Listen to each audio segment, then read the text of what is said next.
It's time for Cats Talk Wednesday. Small town and big city joined forces. Vinny Hardy of Lynch, Kentucky, and Terry Brown of Louisville, Kentucky, team up to give you free-flowing, laid-back sports talk. Focus on Kentucky Wildcats, as well as pertinent information in the NBA, NFL, and Major League Baseball. And here we are, man. Another week, another episode. We just rolling right on through this year. Look, January's over, TB. We're in the second month of the year already. It's February. It's Severe Wheeler, CJ Frederick Day. It's 2-1, baby. That's right. And this is what happened. We talked last week about, this ain't fantasy basketball. You can't just throw Severe, kick him to the curb, and bench him. Casey Wallace might get cramps. Casey Wallace might have back spasms. Casey Wallace might just be in a slump himself. Anything could happen to where you need Severe. And last night happened, and they needed Severe. Casey had knee contusion, and you went right back to Severe. And it was a mad game for me, but he came in, got 9 assists and 1 turnover.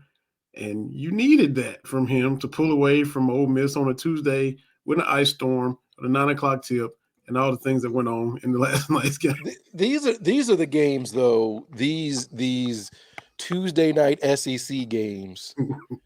When you talk about a team going undefeated, these are the challenges. To be honest with you, getting up for Kansas, and I know we lost, but getting up for the big games, that's not a thing. The Saturday games, maybe game days there, something like that. It's going to Oxford, Mississippi in the middle of the week. That to me, that's a tough game to get out of. So when you look at the really good teams, going back to that 96 team, that's what impressed me the most is they brought it every single night. 2015 brought it every single night. I know those are high bar, but that's the difference. We've seen, especially on the road, we've seen some great Kentucky teams go on the road. They talked about it last night. 97, losing to Ole Miss, or was it 98? I can't remember now. But losing to Ole Miss, I think it was 97. That happens. Right? It's staying focused for those tough road games. And last night, we can start with that. Yeah, we knew, I say we, people that understand basketball knew you can't just discard Wheeler. Right. I know what the numbers say. I get that. The efficiency and all this kind of stuff. But Wheeler is who he is. And with Wallace being out, and then when Wheeler turned his ankle, Ole Miss went on like a 10-1 run. And a game that shouldn't have been close was tied at the half. Yeah. And it's easy to say, and I saw a lot of this, we should be able to beat Ole Miss no matter what. Okay, but you need a point guard. Right. Take it from me, someone who watched his NFL team go through, count them, 4 quarterbacks. You can have all the dudes, but if you don't have your point guard, your team leader, things don't pop. That's just how it goes. We'll talk about that. Dane Bradshaw referenced it last night when Severe got hurt, and he said, Christian McCaffrey might have to come in here and run point for Kentucky.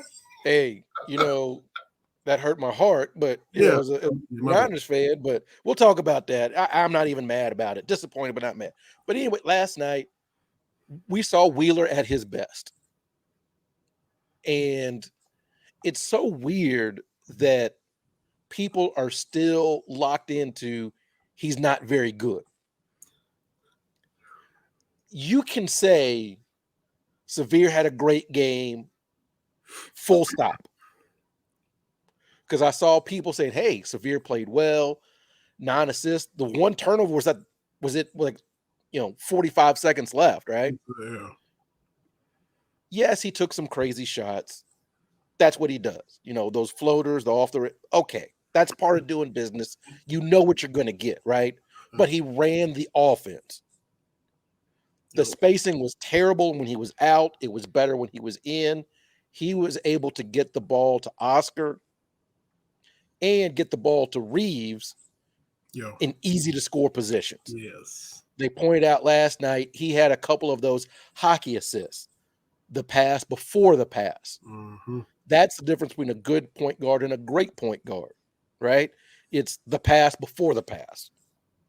How you set up 2 or 3 players, and that's what he did last night. That's what we needed to do.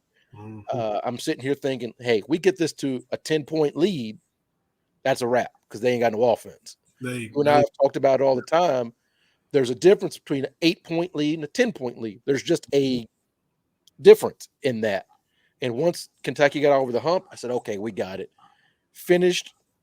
And sometimes a win is just a win. That was classic last night. Yes. I've said it all the time. I'm going to keep saying it. We always like to think that every Kentucky basketball season has 30 or 35 just epic battles. Most of these games are just meh. Mm-hmm. I can't remember who tweeted out last night.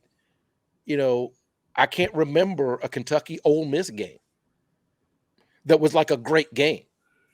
I remember Malik Monk and the move, that highlight package. Ooh. I remember Nerlens getting 12 blocks with 4 fouls. Yeah. But that was more Nerlens' singular greatness. Save the day. Yeah. Than a great game. And I was like, that's interesting because most other SEC teams, I can think of just great games.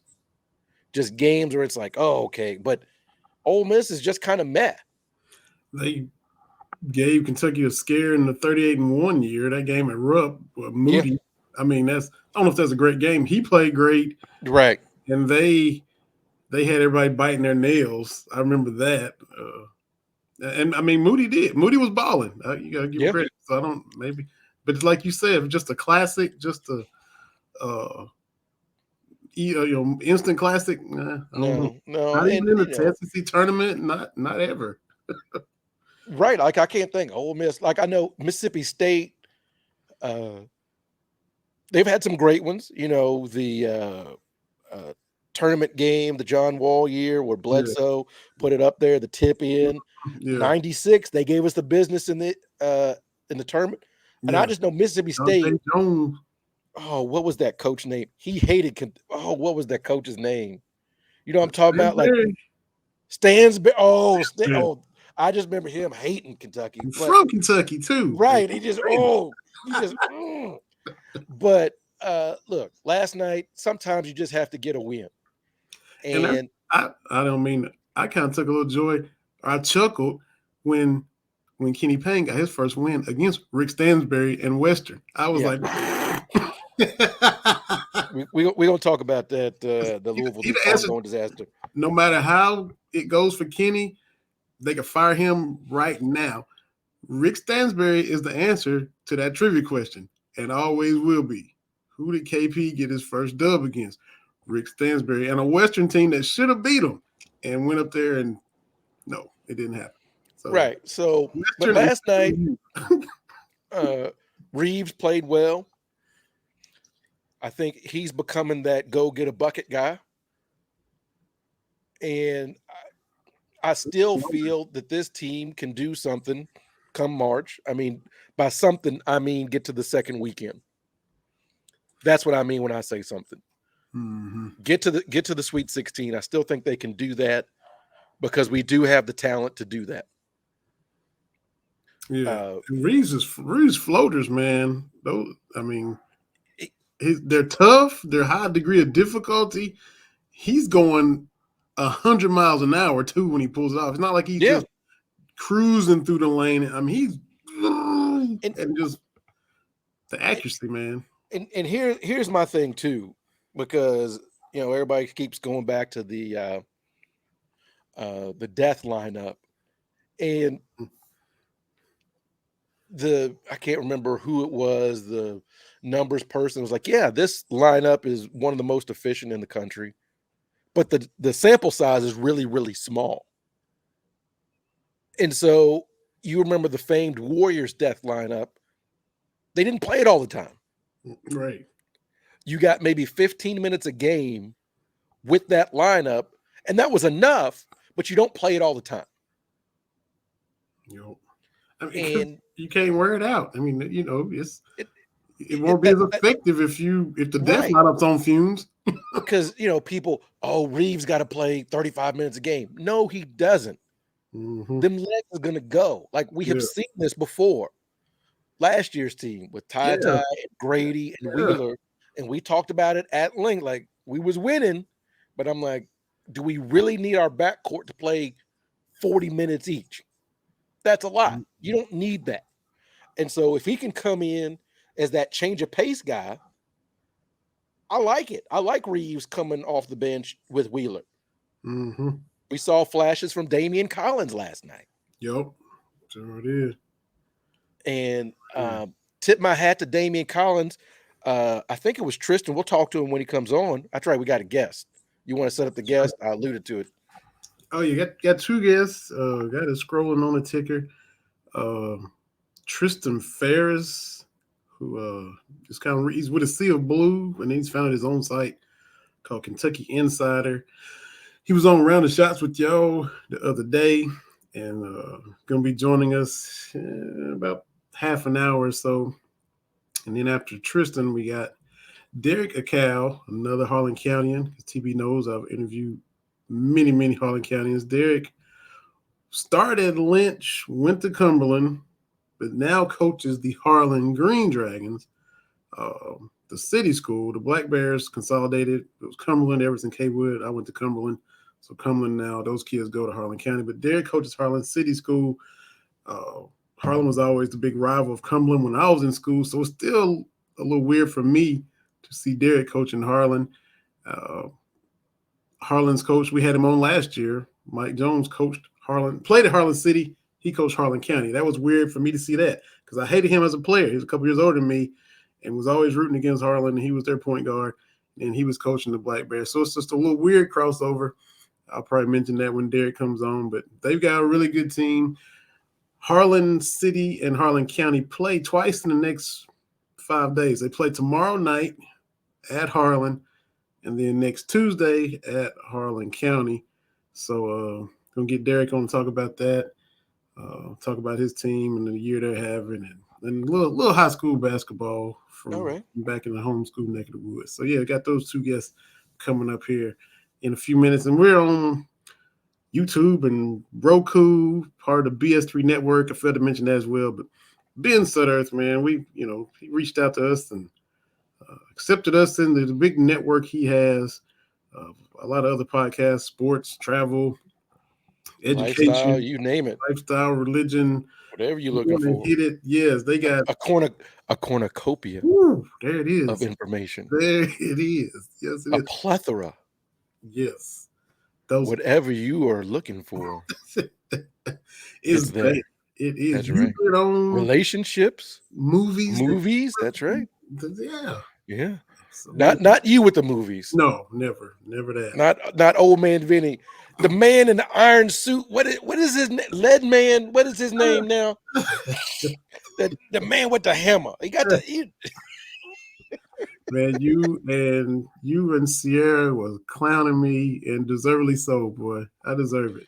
We gonna get you. Hey, Wakanda Forever comes out today, tomorrow. I know it's in theaters, but it's streaming. I think it's streaming for those that. What does? I think the Black Panther Wakanda Forever is. It's on Disney Plus. Streaming. Yeah, it's about to be streaming. So yeah. Yeah, I'll probably watch it. We broke down, got Disney Plus. Yeah, Not that I'm a Disney fan, but I like Marvel, and they got The Simpsons on it too. The Simpsons. Oh yeah.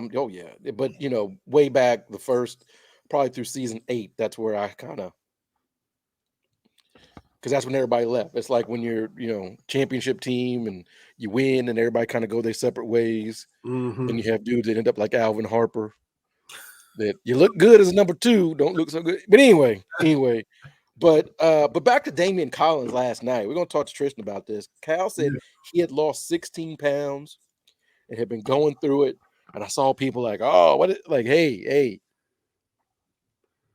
as someone who lost his father, I don't know how y'all feel about y'all's dad, but that's a big one. And I can't imagine doing it at college. No. And I remember saying, look, you don't need to. He don't need to receive any criticism, and of course, we knew he would.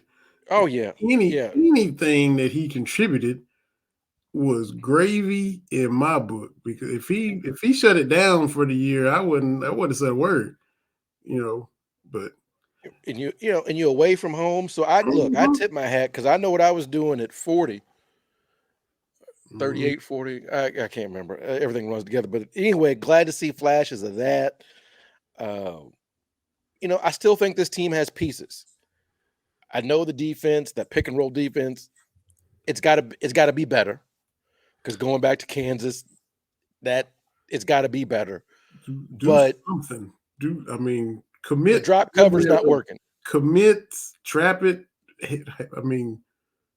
Get a flagrant on the point guard. Bill Lane beer him when he comes. Whatever it takes, right? But I still think that's fixable. That stuff you can still tweak. Mm-hmm. And I still think there's time to do that. With the Kansas game, going back a game, I'm obviously disappointed. But if Kansas is number 5 or 6, whatever they are, after a 3-game losing streak, I don't see how you stay in the top 10, but whatever. Mm-hmm. But if Kansas is who they say they are, I still feel good about this team. They played well. It was like slippage to me, like Matt Pratt used to say. They slipped a little bit in the pick and roll, missed 7, 8 free throws. We hadn't seen that in a few games, and that was kind of the game. Grady Dick and them boys hit some clutch threes. You wish you could have won it. You had the electric rup, you had the atmosphere, you had the 3-game winning streak, but we never said they had completely turned the corner. They were in the process of turning it, and sometimes you slip back a little bit, and that's what happened. But look, before this winning streak, we didn't even know what a corner was. So I'm happy to be in the process of turning this corner. After the South Carolina game, I was like, Kansas gonna come down, and because them boys are gonna be, and you can't put a quantify. Don't forget, last year we ran Kansas out of Allen Fieldhouse. Mm-hmm. So they were coming on a 3-game losing streak, never lost 4 on themselves. Right. A lot of them dudes remember what we did last year. Mm-hmm. And so they had a lot going on. And I tweeted it the second they lost to, was it Baylor? Was Baylor their 3rd loss in a row? TCU, Kansas State, Baylor. The second they lost that one, I said Kansas is limping to Lexington the way Kentucky was hobbling down to Knoxville. And as you like to say, yea, verily, it came to pass. Kentucky won in Knoxville. They won in Lexington. So, So, what I hope happens is this team kind of figures it out and guts out and gets to the second weekend. Yeah. I think that getting to the Sweet 16, okay, that's good. I will take 2 NCAA tournament wins. Yeah. That's me. Mm-hmm. Because from where this team was in November and December, I'll take that. Mm-hmm. Because you've seen the narrative now. I know you've seen it. If they don't win the first round game this year, this will be the first graduating class at UK that's never had a tournament win in their 4 years. That's already floating around. And I don't want that to happen for these, because we've had good kids. Mm-hmm. And yes, 9 and 13, inexcusable. But the big asterisk is COVID.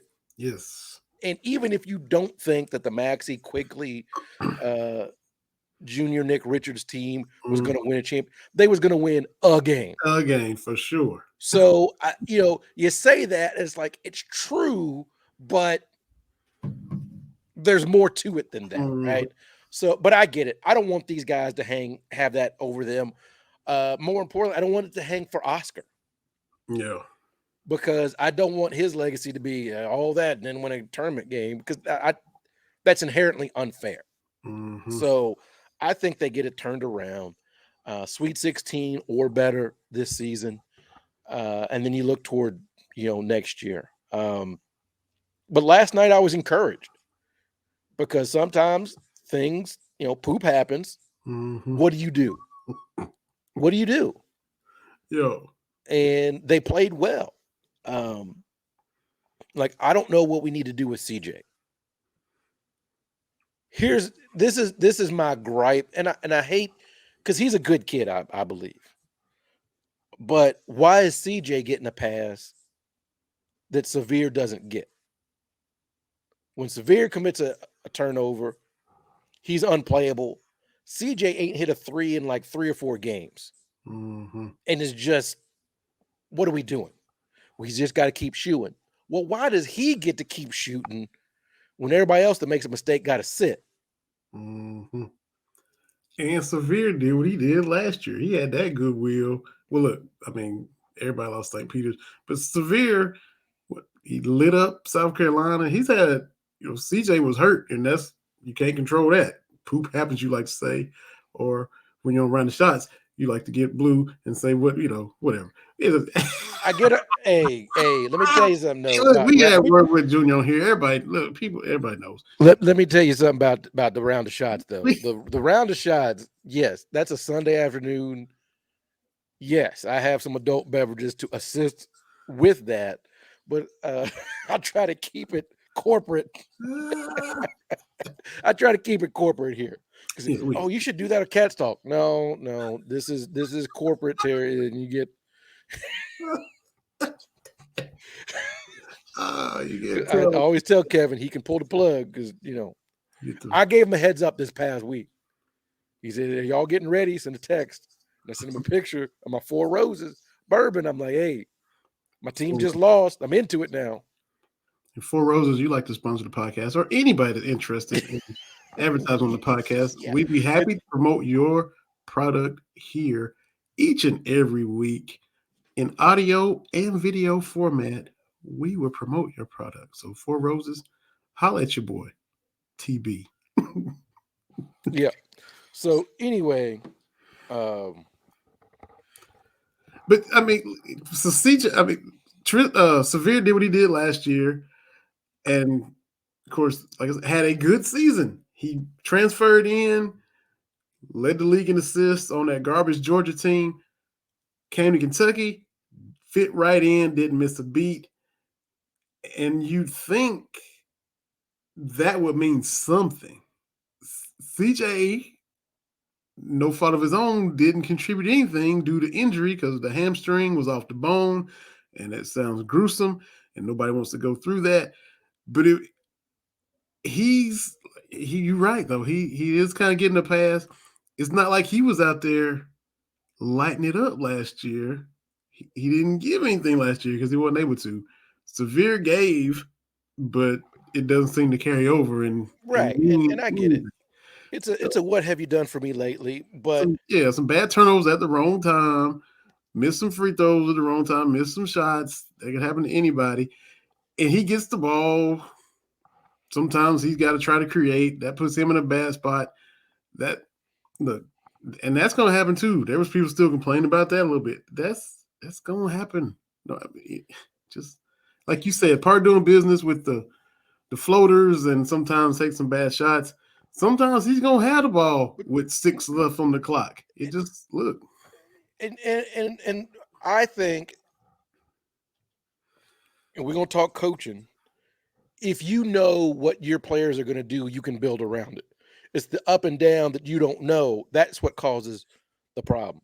Mm-hmm. If you know how he's how any player is going to play, you can build around that. Yep. And so that's part of it. But last night, good win. I still think this team, there's still opportunities to win.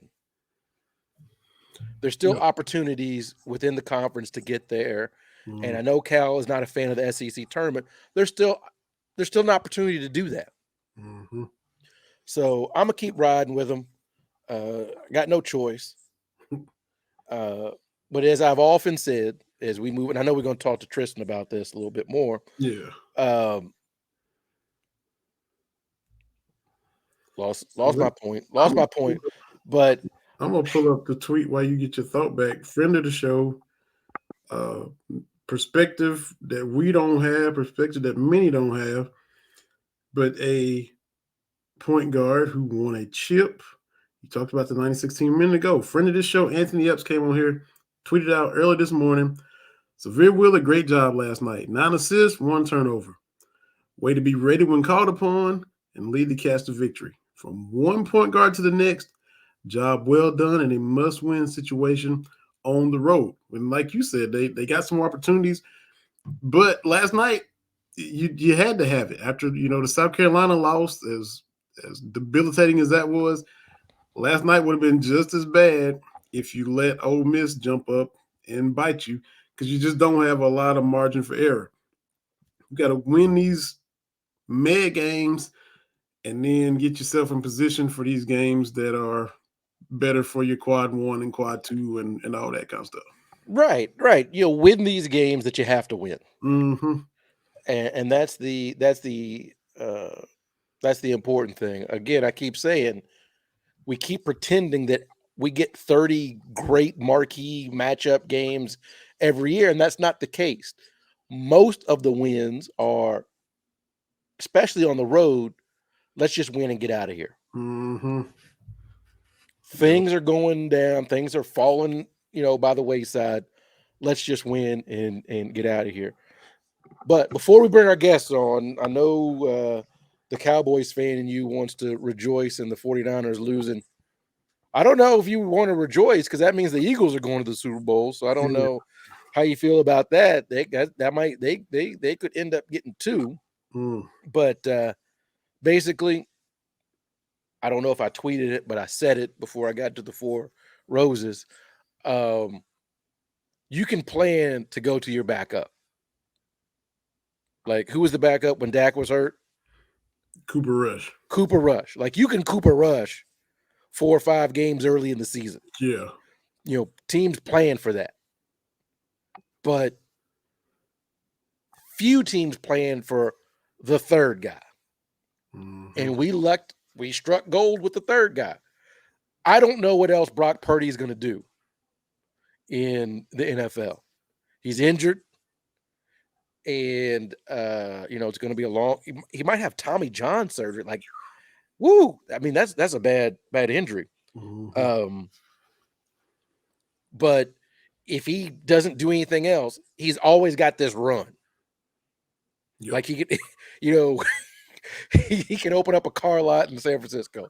But the third – because you look at, what happened with the Dolphins, that Skylar Thompson, that sound completely made up. Mm-hmm. When you lose Tua and Bridgewater. Tyler Thompson's little brother. Right. So, all right, you go to your third, he gets hurt. You go to the fourth, Josh Johnson, like Bomani Jones, like that dude was still, like, I honestly, because we're watching it and the wife is like, who is that? I'm like, that can't be the same Josh Johnson from like forever ago. It is. It is. And I'm like, well, we don't ask a whole lot of our quarterbacks. Can he do a little something? And then we had the touchdown drive with McCaffrey. Yeah. And Johnson looked okay. Mm-hmm. 7-7. All right, maybe. 14-7. Okay. Take it 14-7 into the half. Not bad. Fumble. Johnson gets concussed. 21-7 Eagles. Mm-hmm. This isn't great. And like we said before we started, I knew it wasn't great when they were trying to put radio in Christian McCaffrey's helmet, because I had to explain to the wife, about the quarterback. I'm like, oh, this isn't great at all. Mm-mm. Like, not that they end up doing it, but for people to have, to figure out the logistics of that, not great at all. So, congrats to the Eagles. I'm just to the point now, I'm like, this window's been open for a while. Mm-hmm. three championship games in 4 seasons with only 1 Super Bowl appearance. How much longer is the window going to stay open? because I looked at the 49ers free agents. Obviously, like to keep everybody. You're not going to keep everybody, but there's going to be enough there to keep this going. But you know how dismissive I've been of the rest of the NFC. I don't know how next year's going to look, because whoever the quarterback is, it probably won't be Purdy. It's going to be Trey Lance, but he's still essentially a rookie. Mm-hmm. Is he more talented than Purdy? Probably, hopefully, but he's still a rookie. So I don't know. I don't know. With all the weapons we have on offense and defense, we need a quarterback. And we've been out without a solid quarterback since Kaepernick took him to the Super Bowl. So I don't know. As a 49ers fan, like, I tell myself I'm happy because, 6 championship games in 12 years is pretty good. But you still want to get one Super Bowl out of all that. Yeah. That's the frustrating thing where I am. Is Lamar still going to leave Baltimore? Somebody said, I did see that tweet. Maybe San Francisco, buddy.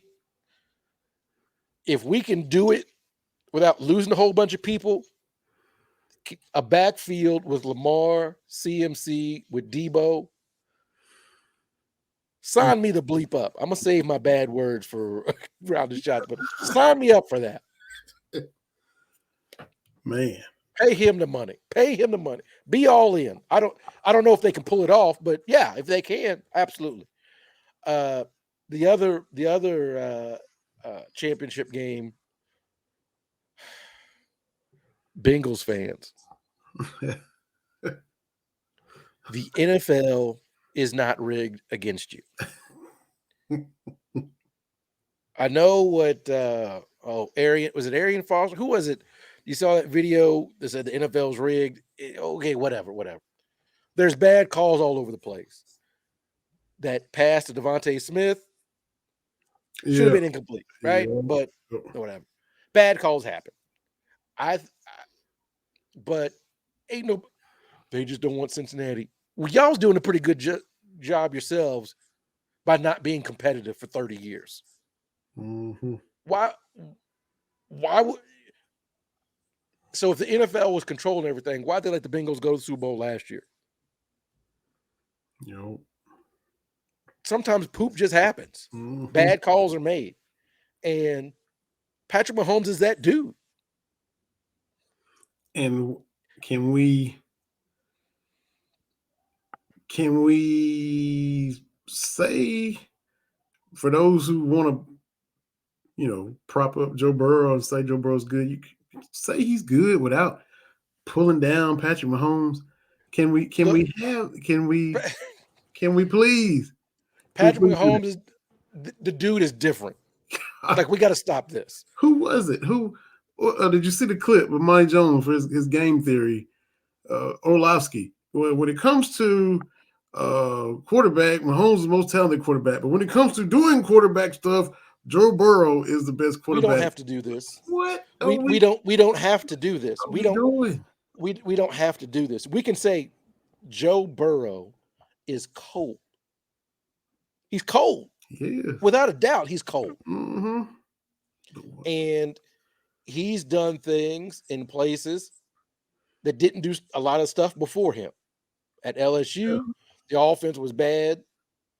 The team wasn't very good before he got there. They had one of the best seasons ever. They've been needing a quarterback forever at LSU. That was always Zach Mettenberger and Max Flynn and this Matt Monk and all these dudes. But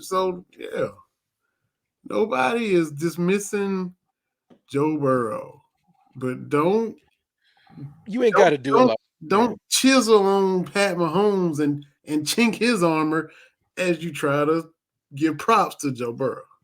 Mahomes is probably going to have his second MVP, his second All-Pro in 5 seasons. Like, and Bomani pointed this out. Like, look at the All-Pro list. That's a tough nut to crack. That's a tough list. Because you look at Hall of Fame quarterbacks that have like 4 or 5 All-Pros. Mm-hmm. He's got 2, and he's just getting started. He's 27. Then there was the people that were saying, well, the only reason he got that one Super Bowl, the only Super Bowl he won, he beat Jimmy G to do it. That's not his fault. That's the NFC's fault. It ain't his fault who he beat to get there. And I swear, if they were right against Tampa, that's Andy Reid plays a role in that loss to Tampa because you had no line and you had his son acting a fool. I think they give Tampa a better game, but they had a whole lot of distractions going into that. Maybe Tampa still beats them. I don't know. But when your son hits somebody and kills somebody the week of, and your offensive linemen are hurt, Mahomes he's got both hands tied behind his back before the game even starts. But don't give me this. Well, the only reason he won the title he won is he beat Jimmy G. You can miss me with that. Listen. It's loser talk. It's loser talk. The question, look, when you go look back, when you go to Wikipedia, wherever you go, and you look at champions, right? Who won the NBA championship? Who won the World Series? Who won the Super Bowl? There's no small print. It doesn't matter. A lot of folks try to get me, the Lakers won the bubble title. It don't say bubble title in the record book. That banner's still flapping like all the 16 others, right? Mm-hmm. With your Rockets. Does it say Michael Jordan wasn't playing then? No, it says world champions. Mm-hmm. And if your team loses or you want to knock down the winners, you can come up with all kinds of things. When the bad boys finally beat the Lakers in 89, I can give you a list of all the injuries the Lakers had, but at the end of the day, does it matter? It does not. Mm-hmm. It doesn't. It doesn't. And to say, well, they only beat this because, as you said, you only beat who you have to play. Yeah, that's the NFC fault for letting Jimmy G. It's the Cowboys' fault and whoever else y'all beat on the way. The Packers. Yeah. Jimmy G only had 8 passes. Yeah. So that's the thing too, is when we start talking about, well, who they have to beat. Well, you only beat who you can play. Mm-hmm. Which is why I say about the Kentucky 98 team, that would have a little bit more juice if we had beaten Carolina for the title in 98, right? Because you beat Duke, that's the game everybody remembers, shot round, like that's the game. That was a great game. But as somebody tweeted out, I retweeted the 98 Final Four game against Stanford. Nobody talks about it. Was a great game, went to overtime, and that Pete Sauer for Stanford had a ball that was online that would have won it for him, bounced off the rim at the very end of overtime. Yeah. A great game. But in retrospect, we're like Stanford, Utah, and trying to convince people that Utah basketball was a thing. Stanford basketball was really, really good. I told somebody, this is how good Stanford basketball was.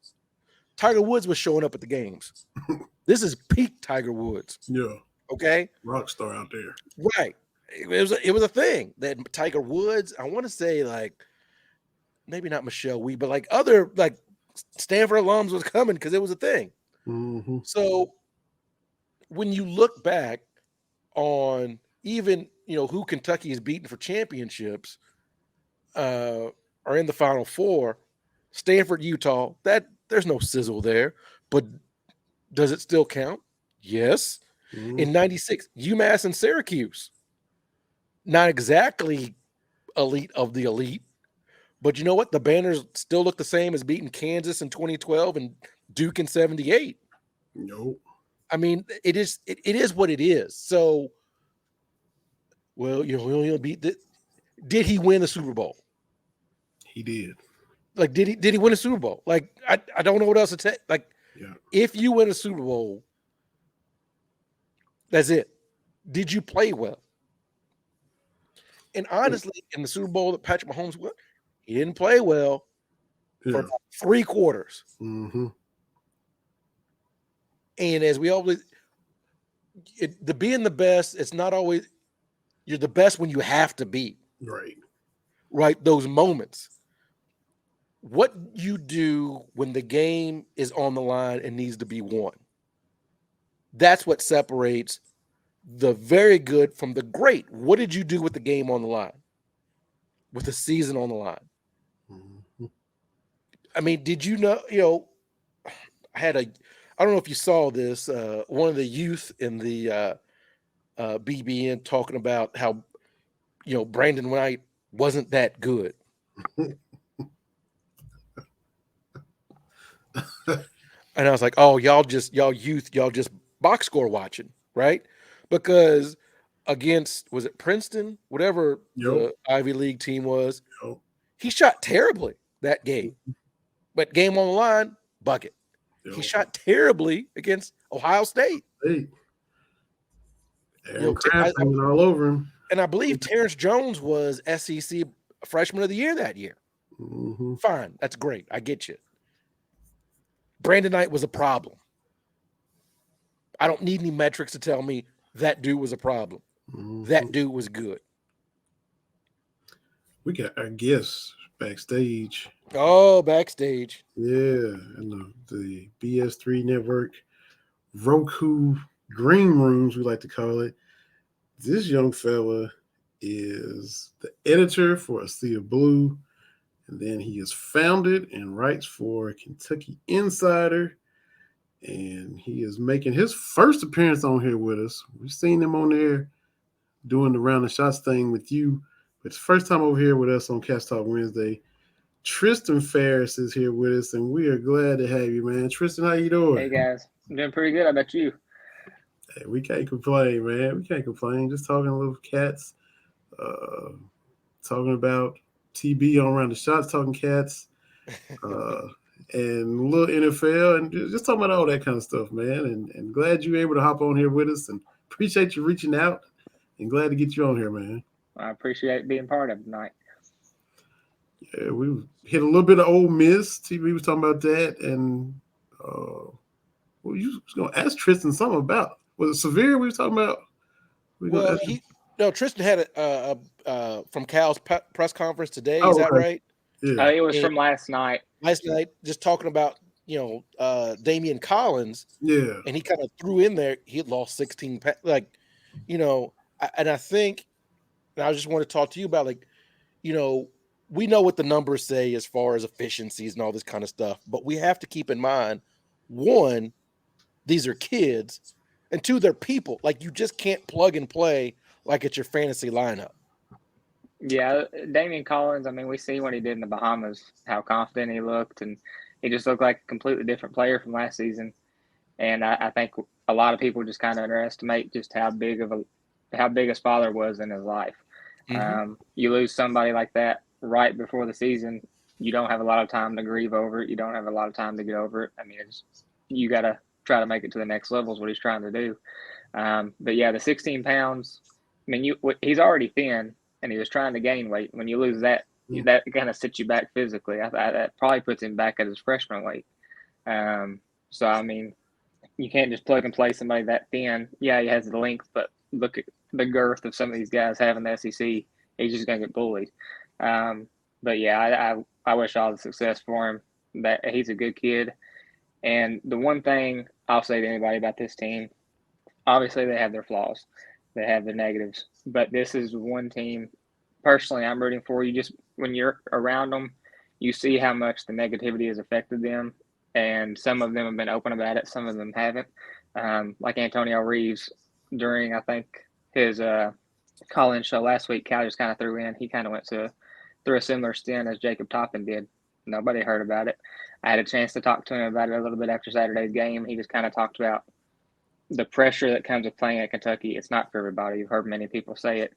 But when they come out on the other side, they're a better player and a better person. Right. And I think when we hear as fans, Kentucky's not for everybody, the bad actors among us take that as a reason to be even more of a jerk. And it's like, as Cal keeps saying, these are all somebody's kids. So, Tristan, with you covering the team, being right there, right now on February the 1st, 2023, what is your state of the program? What do you think this team can be? I know the time's drawn short, but where do you think this team can be on March the 1st? Yeah, with how they played yesterday, especially the first half. But I mean, you're saying that without playing Casey Wallace and hurt Severe Wheeler, they didn't look great. With that said, I mean, after the game, you've seen how much fun they're having together. You've seen Lance Ware kind of becoming the reporter and asking some Antonio Reeves some questions. So, I mean, they enjoy being around each other. They're having fun. They're getting closer as a team. Even in that Kansas loss, they lost, and it would help the resume. But, I mean, Kansas just made big shots down the stretch. I thought Kentucky played well for 37 minutes of that game. In the last 3 minutes, they just kind of fell apart. I think once you get into an NCAA tournament-like setting, when you're one-on-one, there's not a lot of time to go over which team you're playing, go over hypotheticals. I think this team could make a run to the Sweet 16, and if they're lucky, maybe the Elite Eight. But when you get in that one-on-one type atmosphere, I think this team can do something. You got the talent there. You got, barring any injuries happening in the last month, kind of like what happened last year, I think this team could do something, and I think the last few weeks you've seen them. And even in the second half yesterday, they looked much better, especially guarding the pick and roll. Ole Miss just got out to that incredibly hot start and couldn't miss. Because they can't shoot a lick. I mean, as far as over the course of a game, you see teams, rim out, or these dudes threw up some bad looking bricks. Once that little hot spell wore off, I mean, it was Clank City, and those dudes, you didn't have to be fearful of them hurting us consistently offensively. Yeah, I think the biggest thing for Kentucky down the stretch is they got to get something out of C.J. Frederick. I mean, he's got that tape around his finger, so I'm sure that finger's still bothering him. But, I mean, he's shooting like, I think I looked at it since January, like 24%. I mean, you got to get – yeah, he does stuff on the floor. He passes, he defends. But if he's not scoring, you got to play Chris Livingston some more. But I think eventually those shots would have to start falling. And if this team wants to make it to that Sweet 16 and potentially that Elite Eight, they are going to have to start falling. So where do you sit on, I think we have talked about the lineup of this team probably more, Vinny, than I was thinking of any Kentucky team ever that we've, as fans, been on the lineup. These guys have to play. So, and I'm talking about, even going back to the 96 team, because Tristan, we're old. But I don't remember it being a thing because it's like, hey, we got all these dudes that can play. It's easier if you've got 9 NBA dudes, right? Like that's an easy call to make. That was just move Epps to the point. That was about the only thing people were fussing about. Then you win 30 games in a row, so that's kind of a good move. So where are you on this? We've got and I hate to say it, the basketball Benny lineup, but people lock onto that. And I'm like, they can't play 40 minutes a game. Like, you've got to be able to, other people have to be able to contribute. Kind of where are you on all that? And if the team has said anything you've got to add on that? Okay. So, kind of like you said, when you have 9, 10 NBA guys like Cal has typically had, you kind of just plug and play anybody you want to. But kind of like you were getting at, 5 players can't play 40 minutes. You're going to have to play somebody. And I think Severe Wheeler as the SEC assist leader and a Bob Cousy Award finalist, a pretty good guy to have on your bench. With that said, I'm not completely sold on the basketball Benny, but I'm not completely not sold either. I think it's somewhere in the middle, which is kind of like most arguments. There's no coincidence that Casey Wallace provides more versatility as a scorer, can help in a more modern offense than Severe Wheeler can when he's undersized. I mean, yeah, he's shooting better, but they don't really respect him as a shooter still. Right. Struggles with his size on defense. I mean, you've seen some of the guys, Ole Miss last night, he guarded the possession fine, but they just shot right over him. Yep. So he's definitely valuable. But I do think that Casey Wallace, kind of like you were talking about Brandon Knight earlier, Casey Wallace he's that Brandon Knight role that Cal loves to have on his team. And I think that's why the lineup kind of excels, is just because you just have a more explosive, more talented weapon at the point that when he has the ball, he can do more things with. But Severe Wheeler, it's not just like how some people just want to throw him to the curb. Right. He's going to be needed, and we seen him last night. Without Severe Wheeler, I don't think Kentucky wins that game.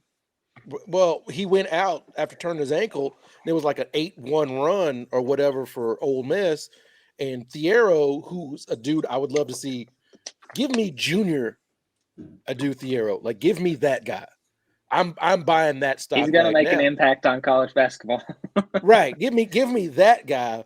But I'm like, you're going to need dudes to play. And as any college basketball fans or any, you can count on your stars, right? But there's going to be dudes that just pop up that you're going to need. And if you discard Wheeler, where's that leave you? And I think you kind of talking about it with the lineup, with it being 5. This team is really fragile when it comes to foul trouble and injuries. If one key if Oscar, and knock on wood, Oscar, Case and Wallace, Jacob Toppin, they go out, this team, it goes back 2 months. We're right where we were losing to South Carolina just because each person has their own role. And that goes all the way down to the bench. Yeah, the lineup is 7-8 deep, but Cal keeps talking about Damian Collins needs to be ready. Hugo needs to be ready. There's going to be games where they may come in just 5 or 10 minutes, but they're going to play a valuable part. We've seen Adu Thiero go to Tennessee, for 5 or 7 minutes. Right. He played well against Absolutely. Vescovi. He scored. He got some free.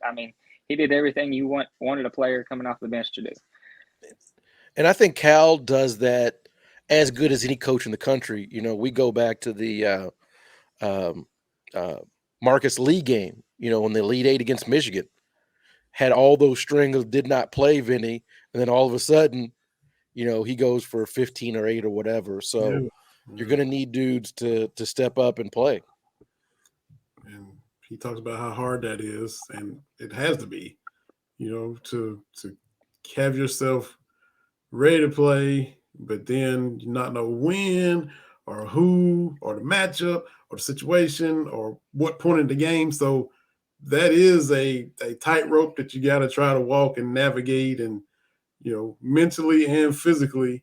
And the minute you let your guard down, then he points at you to come in, and you're not. So that's that. And Cal does kind of give those guys his props, because it does take a certain kind of mindset and work ethic, especially for freshmen, to come in and walk that tightrope. And I think you've seen the guys that have struggled to do that, kind of like the Dante Allen. When they don't put that work in, he's not going to play you.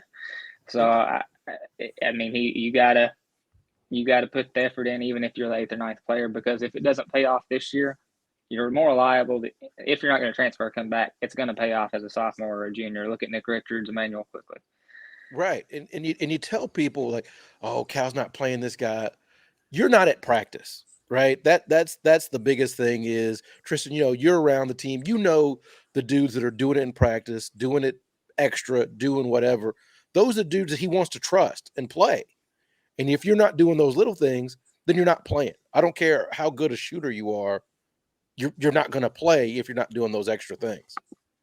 Exactly. If you're not willing to put in the effort, he's not going to trust you to put in the effort during an actual game. Mm-hmm. Absolutely. Man, tell us a little bit, we ain't trying to get in your business, but tell us a bit about yourself, a little bit about your background, your journey to be an editor for Sea of Blue and founding your own website, Kentucky Insider.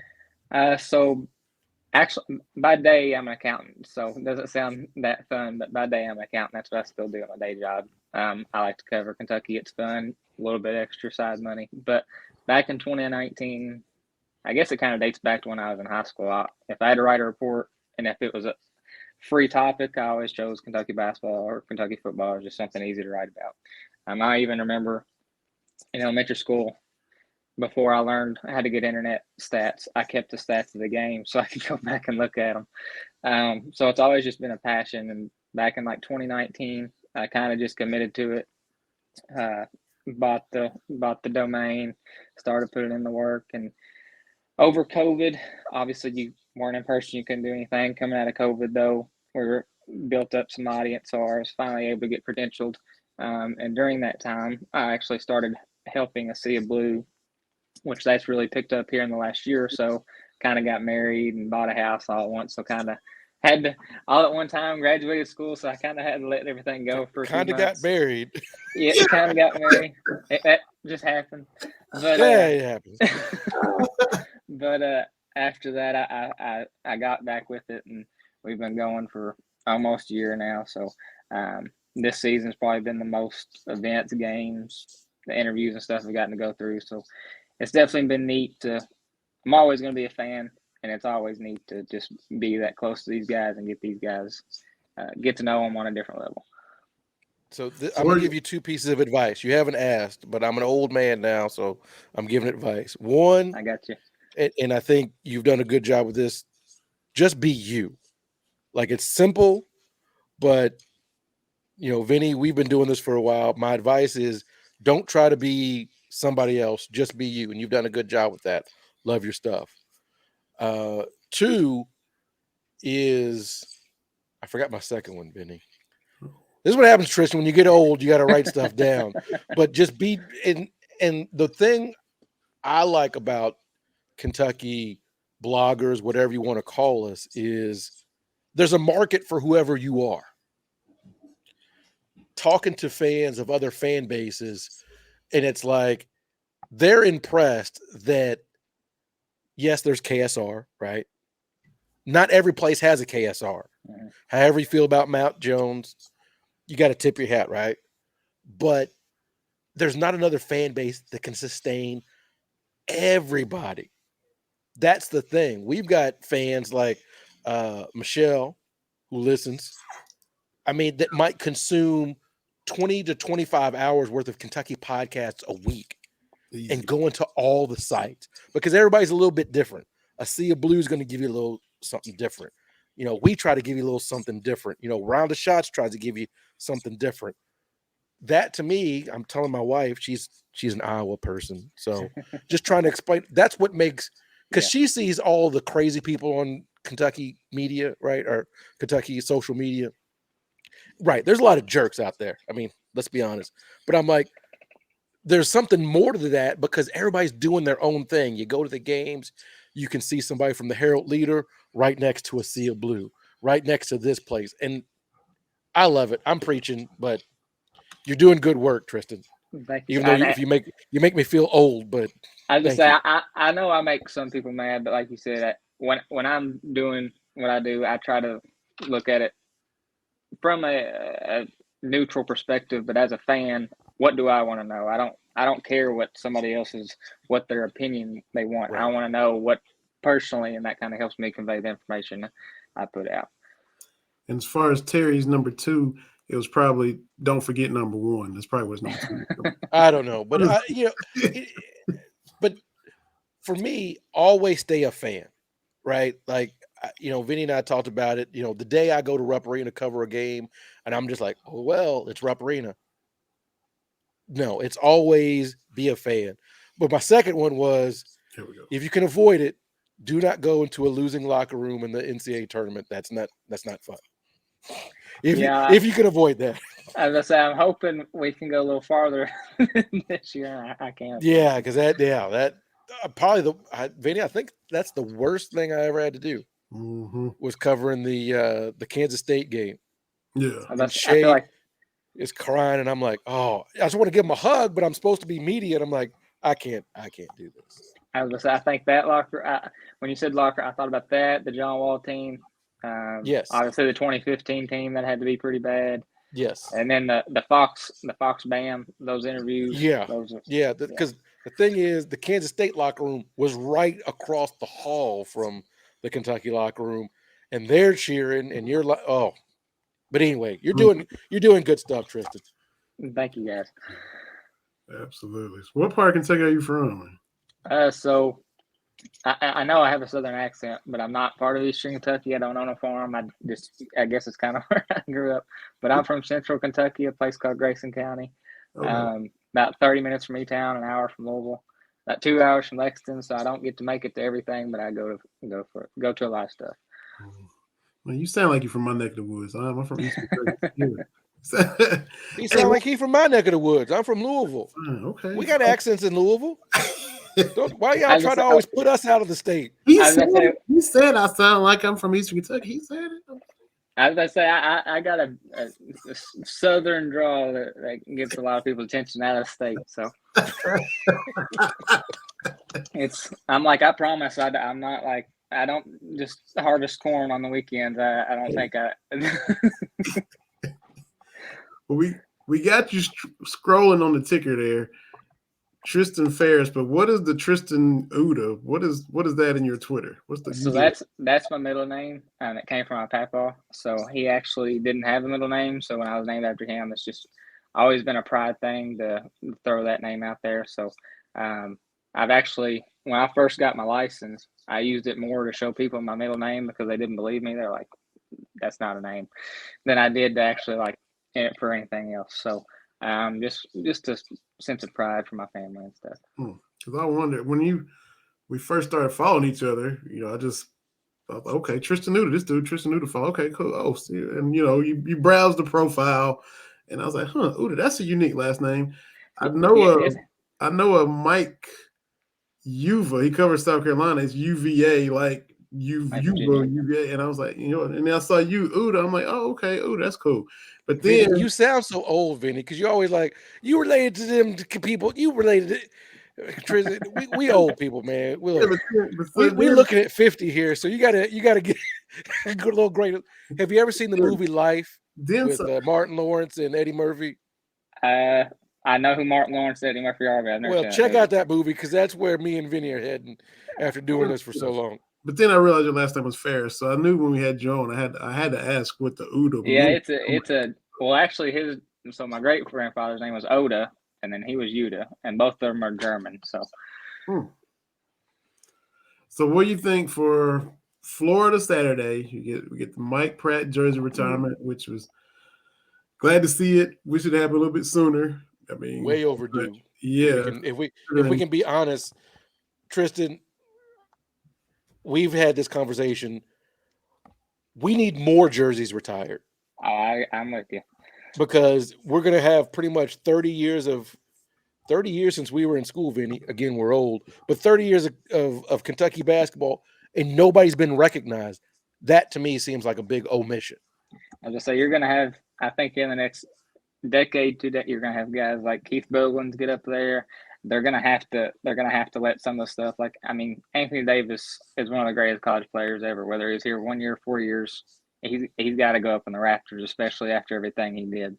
Right. So I think you're going to see a lot more jerseys retired. But actually, this Saturday I'm going as a fan. This is my one game of the year I'm going as a fan, so it'd be kind of neat to experience that from a fan perspective. But I think there's going to be a lot more jersey retirements here coming soon. And so we get the Gators at home, and then we get a bunch of Wednesday games, but not a big margin for error. Everybody knows that based on how the record against quad ones and top tier competition is gone. So you go to Oxford and do what you have to do and pull away in the second half, and you just gotta kind of maintain that and you can't let your guard down. And we saw it happen with South Carolina at home. We don't want to slip back to that. We want to start another streak now with Florida coming in. You dropped the Kansas one, but you got the Oxford, got the Ole Miss one, and now we're trying to start another streak with Florida coming in this weekend. Yeah, if you're going to relate this team or this game to any game we've played, it's probably going to be closer to the Florida A&M game. Both teams are still on the bubble. They're still fighting for a tournament spot. Kentucky's in. I think Florida, the last time I looked, they're not. They're the next four out. So I mean, they're right there too. And obviously, Castleton's given us problems in the past. Yeah. So that he's still there. Yeah, he's still there. I thought he played with Joakim Noah and them. Wayne Shinsis. He feels like he's been there for a while. But I can deal with him more than Pulsvich. I probably butchered that. Tennessee, I can't stand that dude. Speaking of Florida, they're up 17-4 on Tennessee as we speak. About 11 minutes to go in the first half. Did y'all see Vanderbilt and Alabama last night? Tennessee. That looked like a football score. Oh my goodness! Did you see Alabama, Oklahoma Saturday? Woo. I seen somebody. It was like, I wonder how much Oklahoma would beat Kentucky by, and I was like, well, we may find that out if they play in the first 4 in. So Yeah. Woo. Look, we got to beat Florida Saturday, but keep this up tonight, Florida, and get it all out your system and just look. This 17-4, keep it going because it's look. I know we're supposed to, hope teams keep winning and all this for your resume and all that stuff. I don't ever root for Tennessee. I don't care if their winning helps us because we beat them. I don't care. No, Florida 17, Tennessee 4, and this Florida team is not good. I know it's in Gainesville and there's a lot of time, but keep this up. I like this. Yeah, as a fan, obviously the team I despised growing up the most was Louisville. Since they've been so bad that it's slowly transitioned to Tennessee, but the way they play, I despise it. It's not just so smug, and they're not very good.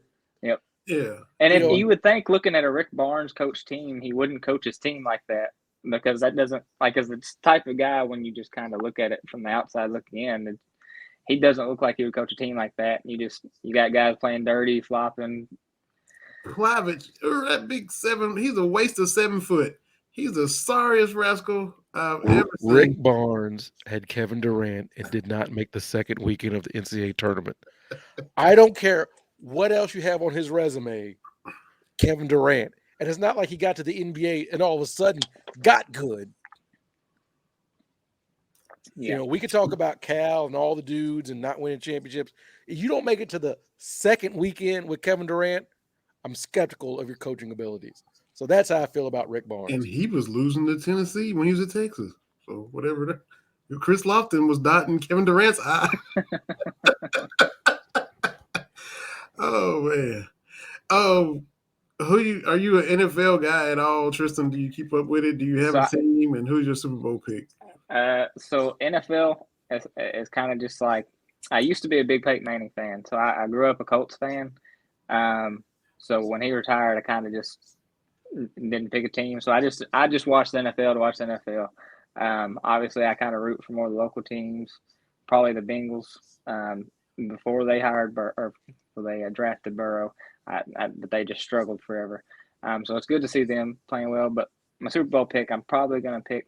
I'd like for the Eagles to win, but I think the Chiefs, Patrick Mahomes, is going to pull some bunnies out of his hat and win that game. Yeah. I'm leaning that way myself, Vinny. I know we're not doing our Super Bowl picks. I'm leaning that way myself. I've seen that dude up front do it. Yeah. When you watch Patrick Mahomes, and I just don't understand how he gets some of the throws off. I mean, he threw 2 or 3 passes the other night that should have been picked. They were within 1 yard or about a foot of the corner, and there was one touchdown pass. One he was getting sacked, threw it completely accurately. Yeah, that's the thing about Patrick Mahomes is no matter what his body's doing, his arm is accurate. That's the thing that I think separates him from most of the other quarterbacks is it don't matter what's going on around him or near him, that ball's coming out hot. Yeah. And then to beat Gimpy and then tuck it and gut out that run when they needed it to get a little bit closer for field goal range. Cincinnati didn't help themselves with the late hit out of bounds.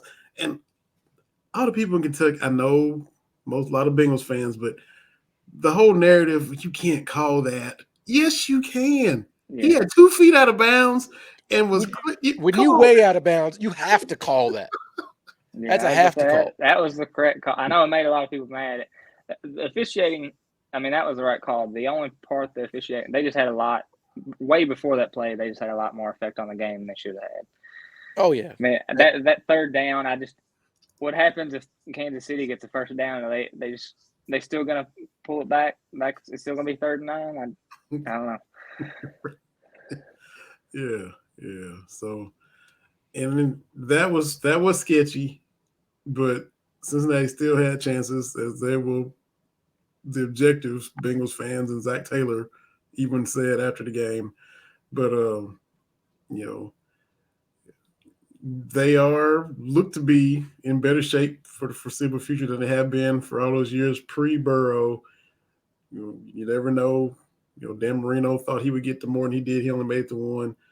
But Cincinnati is right there, and now they kind of stepped past Buffalo because this was Buffalo's year. This was Josh Allen's year, and then it seemed like a team of destiny with the Hamlin situation. This was definitely going to be their year, and Cincinnati went there and just slapped them around.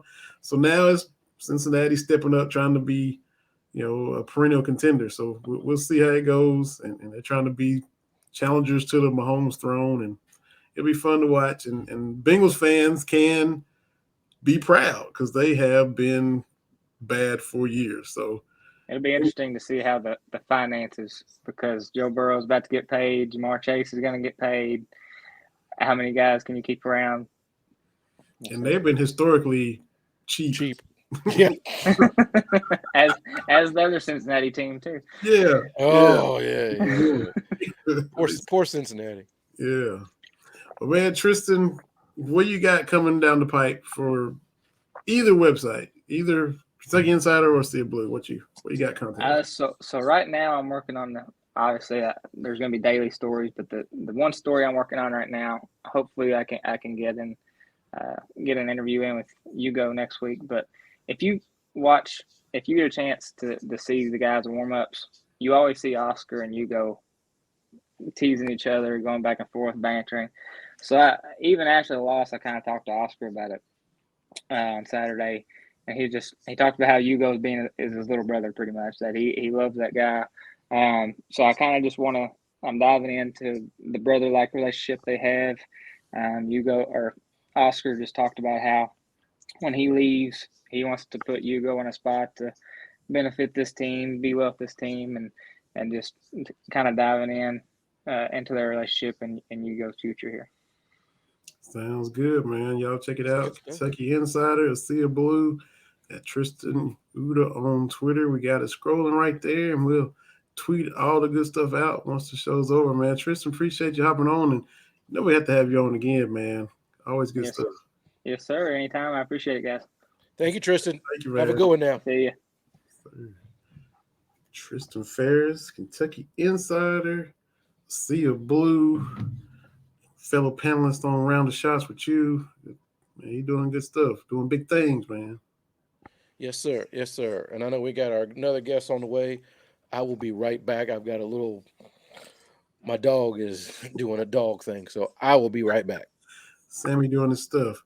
I just text Derrick Akal to see if the link made it through. So hopefully he'll be on here with us in just a second. He said he's just getting done from practice and got the link. So good stuff. Good stuff. Looking forward to chopping it up with Coach Akal. Talk a little high school basketball with him here in just a second. Thanks again to Tristan Pharis for hopping on with us. Check that young fella out. He's doing big stuff. Sea Blue and Kentucky Insider. While we wait for TB and Derrick Akal, the big news of the day, Tom Brady retiring. We'll have to get to that for a little bit before we hop off of here. Seemingly trying to convey that he was for real this time. He said it was for good when he tweeted out the video. We shall see. I say wait until training camp, see if he gets that itch again. But right now, we got our second guest on here, fellow Harlan Countyan, Lynch Bulldog / Cumberland Redskin, now the current coach of the Harlan Green Dragons, which that's still a little weird for me, but I'm gonna get him on here and talk about it. We talked about it before. Derrick Akal, head coach of the Harlan Green Dragons, is on here with us, man. DA, the original DA for me. What's up, Coach? How you doing, man? Appreciate you having me on. Yes, sir, man. Yes, sir. Appreciate you taking the time. They're like, spur of the moment. I sent you a text and like, hey, love to have you back. And you was like, I'll do it today. I was like, oh, all right, cool. Yes, I had talked to you before. We've been trying to get this done for a while. So when I got your text today, I was like, yes, I'll go on, man. Yeah, man. Appreciate it. Appreciate it, man. Absolutely. For this, my man Terry Brown here from Louisville. We've been doing this for several years. Coach Akal, he's from Lynch, Harlan County, and then we had several of us on before. Had George Massey, Freddie Maggard, Lewis Morris, Charles Tinsley, Paul Gaffney, all the home folks that you know. Da done been on here, so finally glad to get you on here too, man.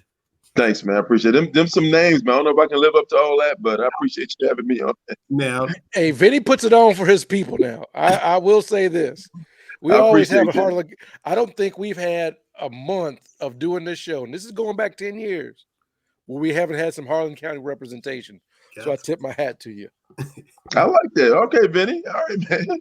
Got to, man. Hey, and went old school the other day, had Larry Kirksey from the Rosenwall and, way back playing against Lynch in football. So I try, man. I had Bernie Bickerstaff on here before. So we try, man. We try. Now you're trying to put pressure on me. No. Because see, I'm just playing, Vinny. I'm just playing. Because when you're talking about hoopers from where I'm from, you won't get far down the list before your name comes up. So you can be humble and maybe say, but your name is right there with all those great ones. And for me saying it was weird because you with Harlan now, because when I was in Cumberland, Harlan was the big rival. We couldn't stand them. You did the same thing because you started at Lynch and then finished at Cumberland, right? Yes, my freshman year was the last year of Lynch High School. So I went there. Then we went to Cumberland. I was there for 3 years. So I kind of got a mixture of both. But Lynch was an independent school at the time. So I just moved back over to independent when I went to Harlan. Yeah, exactly. So Cumberland was county, and now you're at Harlan independent because Cumberland has been consolidated into Harlan County, and you had Everson Kaywood, and now you're back at Harlan independent. So man, you've been on both sides throughout, man, basically. Yes, and I worked at Harlan County High School, the new high school, as an assistant coach for 2 years. Okay, cool. So I ran the whole gamut of experience in city and county and Lynch and Harlan and Cumberland. Like I've been all over the county. For sure, man. Let's talk about that too. We gotta get to your team as well. But your journey as a player, playing for Lynch and Cumberland, go wherever you want to go with that. Tell people that didn't see you kind of what your game was like. Give a little scout report of what Derrick Akal was like when he was doing his thing. Well, it ain't much to say. I mean, I wasn't obviously the guys that you named, but I was a young cat. I graduated at 17, so I was a late bloomer. So in high school, a lot of people may not know about me. I only got to play my senior year, actually, and had 4 different coaches in 4 years in high school. Then I went to Tennessee Wesleyan in Athens, Tennessee, and played 4 years and had 2 different coaches there. So from 17 to 19, I probably gained about 15 to 20 pounds and grew about 3 inches. So then, of course, that kind of changed me a little bit, the way I played. So, back then it wasn't any three-pointer. So I was more of a driver and an athlete. And matter of fact, they put the 3 in maybe my sophomore year in college. So that's when adjustments started to take place. But even then, it was like, don't take threes.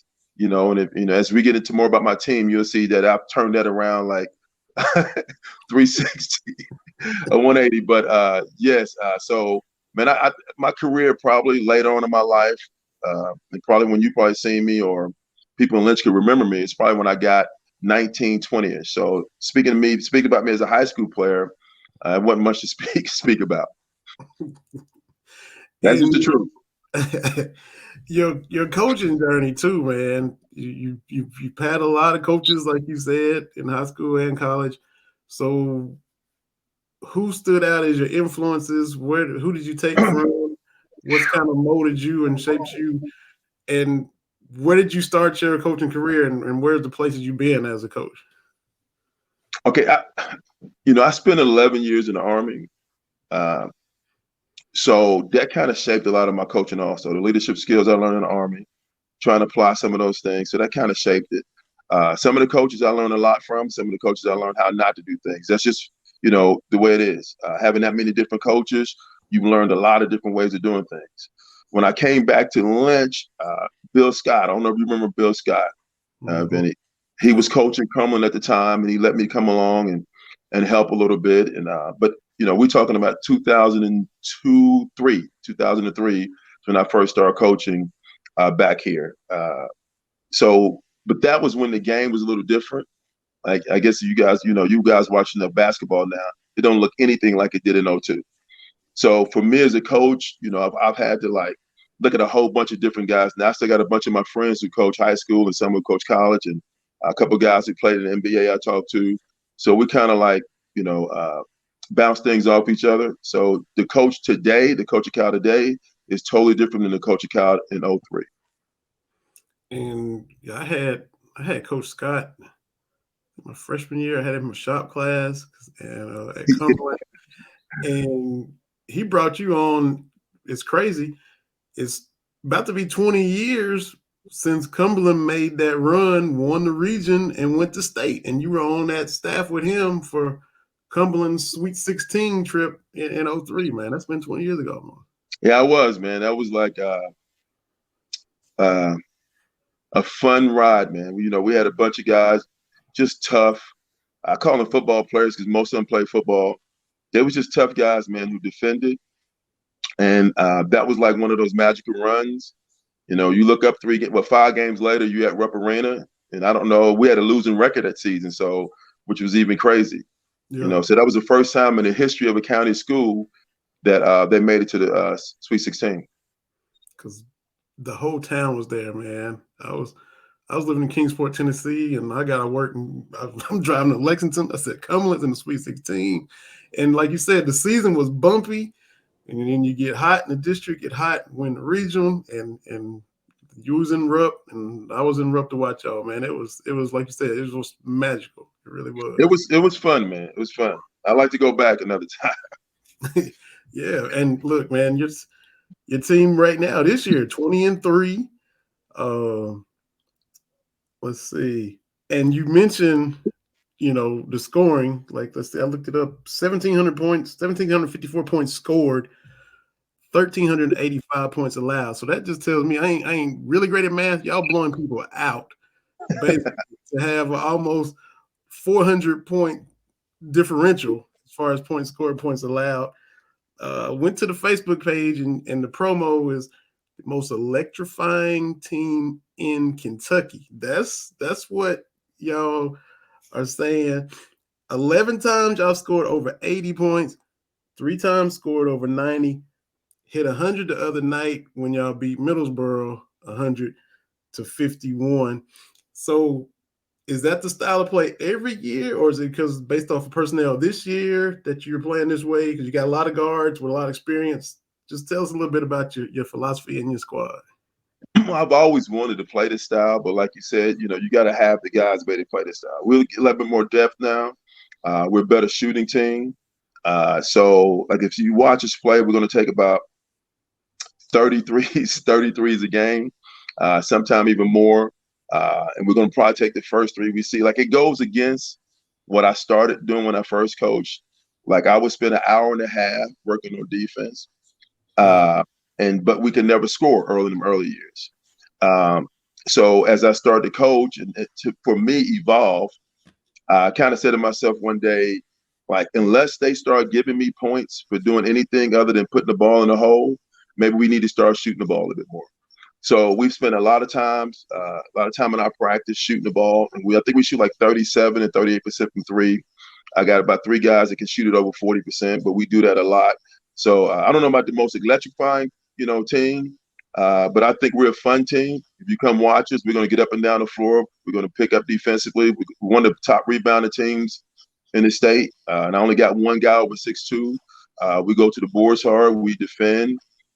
So, like I said, I guess that's in the eye of the beholder what's electrifying, But I think we're a fun team to watch, entertaining team to watch.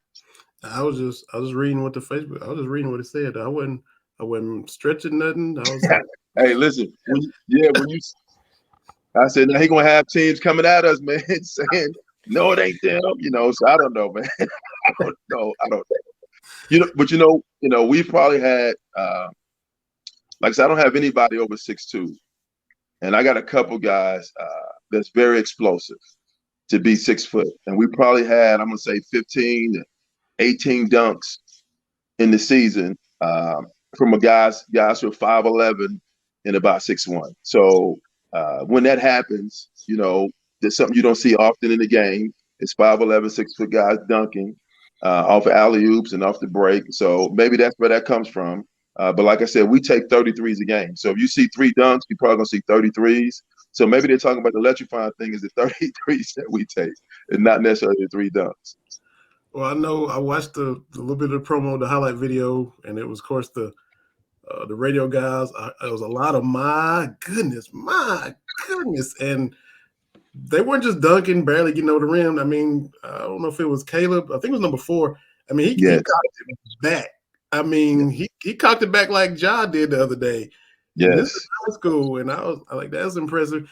And we got all your social media stuff following on the tickets. Everybody that watches, you can follow Coach Akal, Akal_Derrick and Harlan _Dragons. You and the basketball account put out a block the other day that Caleb made where looked like that was that Middlesbrough game where y'all 40-pieced them. The pump fake, and the guy's wide open, and your guy comes and covers a lot of ground, jumps, bites on the pump fake, and is, at this point, you should have stayed on the ground, you would think. Dude from Middlesbrough goes up. Your guy does a 180 in the air and kind of blocks it backhanded. I quote tweeted and put Sports Center top 10 because and if y'all haven't seen it, go look at it because he's already up and then twist and still blocks it. I'm not exaggerating any of that. And you I think said you won't find a more impressive block. I mean, y'all on the sideline watching it, were y'all's mouths dropping? What was the reaction? Yes, I was, because like I told you, my experience in basketball, right? So, and a lot of my years I played basketball was actually in New York. So I got to see a lot of basketball. And I've tried to ask my friends and a lot of people I know, have they ever seen a block like that? In real time, it took me a second to process it. But Caleb is one of the most, to me, Caleb is an elite athlete. And that's at any level. He can do the between the legs dunks. He can do the 360 backwards dunks, and he's about 5'11" and a half.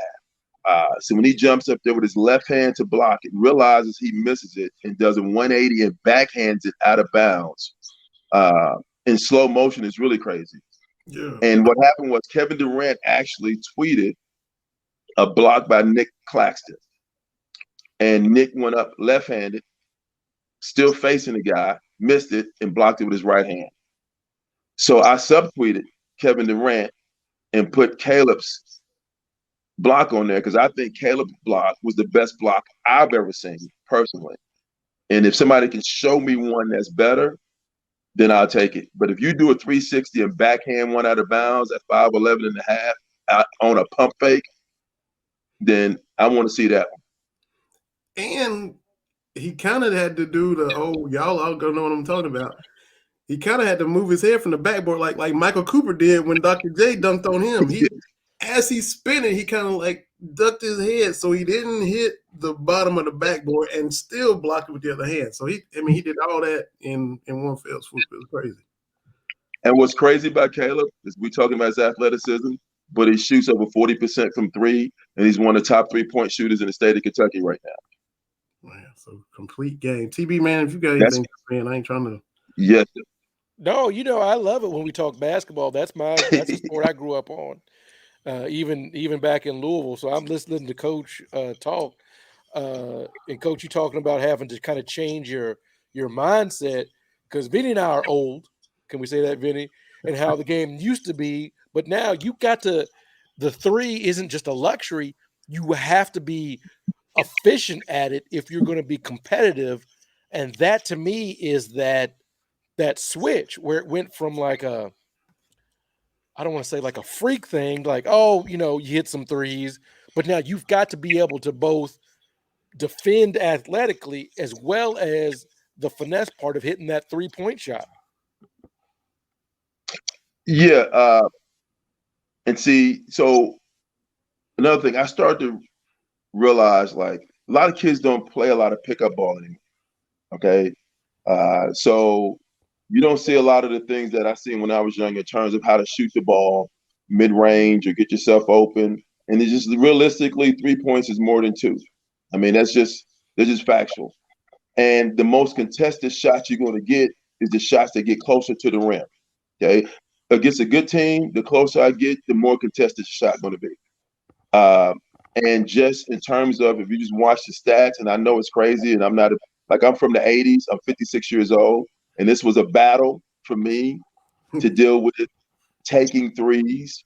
But when the numbers was put in front of me, it was just hard to deny. And as stubborn as I am, it was just hard to deny. So now that don't mean just launch 40-footers, which we do sometime, and it frustrates me. But if you play a team that's going to shoot 38% from 3, take 30 of them, and make about 12 to 15 a game, I don't know how you overcome that with just 2s.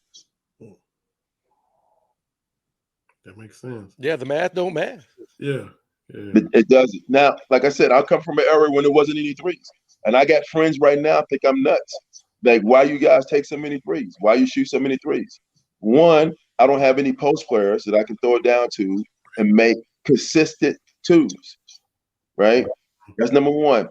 And number 2 is when they start taking mid-range, their hands in their face. People are there. It's just a tougher shot to make, and the numbers say it. Now we got this saying. I say I love 2s and like 3s. Now I take layups. I'm sorry, I love layups and I like 3s. I take layups all day. If you're gonna give me layups, I take those before I take the 3s. But if you're gonna take away my layups, what's the best shot I'm gonna get? It's gonna be an open 3-point shot, and it's worked for us. But I've probably been coaching like that the last 4 or 5 years. I coach girls. I think it was 7 years ago. We won 2 regional championships when I was coaching the girls, and we took a lot of 3s. I had 5 girls that would launch 3s. And you may out-talent me, but at some point against any team, I'm going to get off the same amount of 3s no matter the talent. But sometimes talent dictates how many 2s you get off. If you're bigger than the other team, you may get post shots. If you're more athletic than the other team, you may get a bunch of mid-range pull-ups. Okay, but I wasn't that team. I didn't have that luxury. So I know I got 5 girls who are going to get the same kind of shots and my guys against no matter the competition. Now, whether it go in or not is a whole different animal, but that's what we got to practice on. And that ain't on me. That's on them. And with y'all being as athletic as you are, you mentioned don't have a lot of size, athletic enough to more than likely get a step on defenders on most nights. You can get layups if nobody slides over, or you can just spread them out and keep shooting your 3s. So you still got an advantage. Well, we try to mix that up, man. And like I said, there's times I would rather us drive it a little more, than take the 3. I think sometimes we do settle for that. But the guys work on it. And like I said, there's a fine line there. There's a balance. Like Caleb knows, I would like to see him drive a little bit more. Okay. But then how do you argue with a guy who's going to shoot 43% from 3? Right. So the numbers even say on him, it's crazy, that he would almost be better off taking a pull-up 3 than a contested 2. It makes no sense, but it's the truth. I mean, he shoots it that well from outside the line. He's had multiple games of making 8 threes, 7 threes, 9 threes. That's a lot of 3s to make. And how many guys at his height can get to the rim and make 9 contested layups? I don't care how high you jump. When you got guys at the rim taking charges and contesting, their shooting percentage go down. So, like I said, I'm not trying to I'm going to have all my buddies who hear this calling me, telling me I'm an idiot, taking all them doggone 3s. You let Vinny and them get you on there, man, and get you set up, talking about this crazy game you guys trying to play. Like Steph ruining the game. So it's worked for us, man. And unless somebody send me a 7-foot or 6'9" guy who can dominate, we're going to continue to do it this way. Yeah, it's my fault. I'll take all the blame, Coach. I'll take all Terry asked me that question, though, man. Well, because we come from that same generation of growing up where, a 3 every now and then was a good to have. Right. But And Vinny and I have had discussions about the analytics and letting the numbers do this and that and the other. But give me the dream shake from 12 to 15. Right. Give me the Kareem skyhook. Like, right. These dudes are scoring 30,000 points off this mid range, and the numbers say, well, the mid range ain't where it is. But I'm like, the best scores I've ever seen eat up that mid range. And then some people will say, well, yeah, if you're using Jordan's fadeaway, Kobe's fadeaway, Kareem, that's cheating a little bit. But I'm like, the Iceman's finger roll. Give me a little bit of variation to the game as well.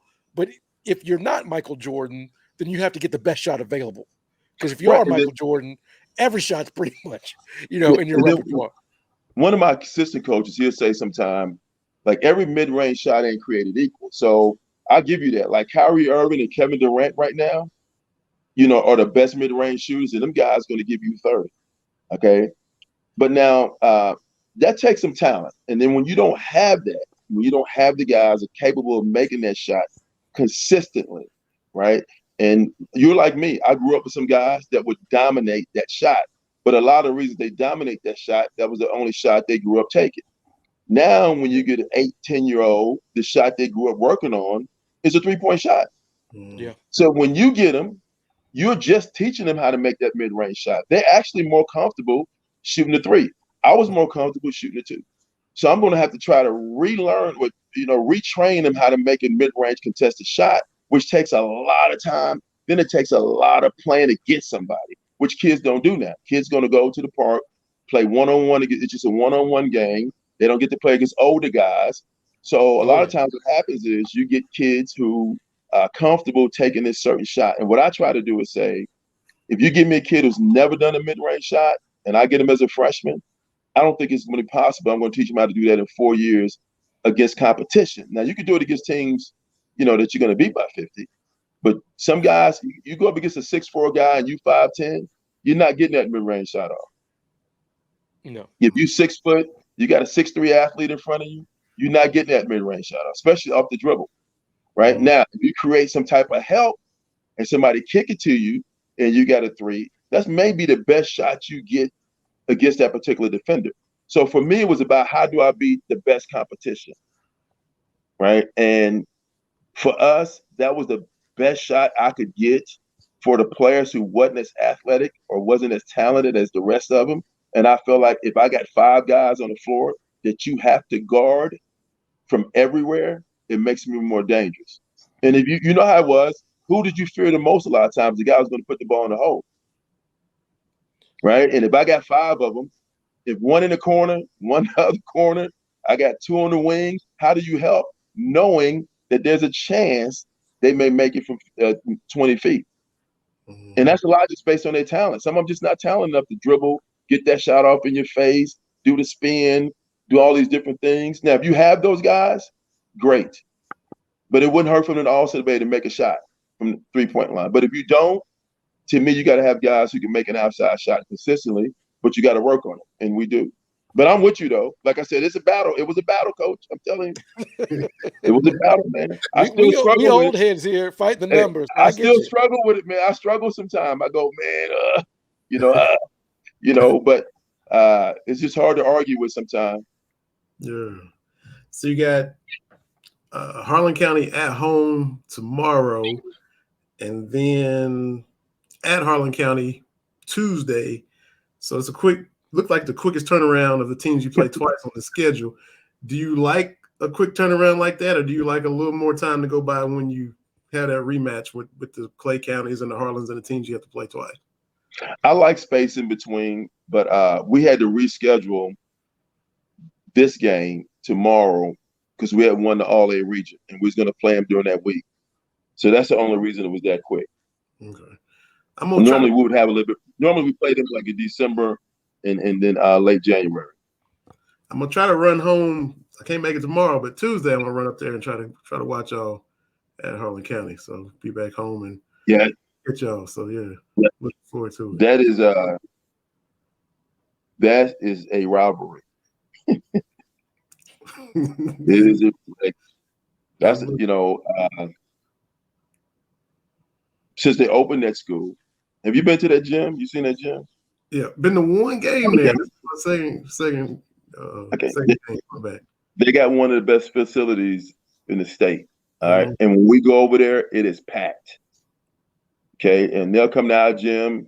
And we've lost one home game in, I think, 3 years. Okay. And they're going to come in here tomorrow. And when I say it's going to be an exciting game, I can't put enough on how exciting it's going to be. We got 2 top teams in our region. I think they only lost 4 games. Yeah. We only lost 3. They got some guys over there can play. We got some. So that'll be a great high school basketball. It's actually going to be on WYMT. So if you get a chance to catch a TV on it, you can stream it and watch it. Tomorrow? Should be some high level basketball. Tomorrow streaming? Yeah. WYMT. Yeah. Okay. That's good stuff. WYMT. For sure. And I saw where you got 3rd and 4th grade intramurals coming up this month. So what's that? Tell us about that. Well, man, I've been on this thing of trying to get kids more involved in basketball. Like, if you see the thing at the bottom, is actually a picture of my son, and it's GTG, which means grow the game.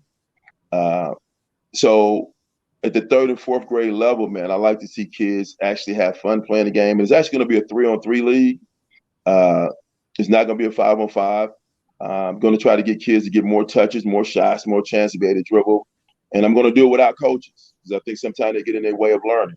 So we're going to get a bunch of little kids out there, this intramural league, let them have fun, let them run up, still teach them the rules, right? But let them have fun, run up and down the floor, pass the ball, do all these things without people trying to win a basketball game in the 3rd and 4th grade. Because when you start trying to win, you start, like, to me, a lot of kids don't get the development they need because one kid is going to dominate the ball, right? Because everybody's trying to get a win. So in the 3rd and 4th grade, for us, it's an intramural league just for elementary school, 3-on-3. And we're going to have some skill development during the week. So I may come in on a Wednesday, get all of the kids in there for 2 hours and just do some ball handling, some passing, run around, some different motor skill stuff, teaching them how to run and jump and cut, all those kind of things. And then on the weekend, go play some 3-on-3 full court with lowered goals and smaller balls. And I saw one. This is at the Harlan High School gym or the elementary school gym? Well, the promo was for the initial day of everybody coming to the Harlan High School gym. We're going to get together. Should have about 40 kids. Like I said, teach them some things, let them run up and down the floor, just like little things. And then from there, we'll start picking teams and going up to elementary school and playing our youth league in the mornings because we got like so many kids. You know, this is a whole nother show. But, you know, you got the 3rd and 4th grade AAU, the 1st and 2nd grade AAU, and the 5th and 6th grade AAU, which is bananas to me.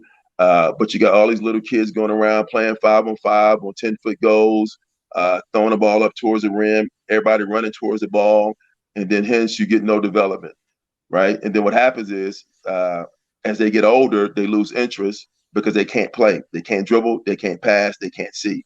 And that happened a lot because they was younger, okay? So for me, it was about getting them in the gym, allowing them more touches because it's 3-on-3, allowing them more opportunities to dribble because it's 3-on-3, and not having coaches drawing up crazy plays. Okay, so we're going to do both things and see how it work out in the long run. Because I'm in a small school, I don't have any other choice but to develop in the 3rd and 4th grade. I got one feeder school, one middle school. A lot of schools got 6, 7, 8 middle schools. I got one, so I got to try to develop my elementary team. So when I get them, maybe we start taking mid-range shots. That's right. And I love that. Vinny and I are basketball bennies, as they say. I love basketball at all levels. I will watch a game if it's on ESPNU. I watch a high school game. I will watch women's games. I will watch international games because I love basketball. It's the one sport for me, and I know I'm preaching to the choir. I apologize, Coach. But for basketball, when it's being played at the highest level, it is like a ballet. Yes. Right? There's no stopping, for the most part. It's just you got to score it and you got to keep them from scoring it. It's that up and back, ebb and flow that I love about basketball. So again, I know I'm preaching to the choir, but I like that.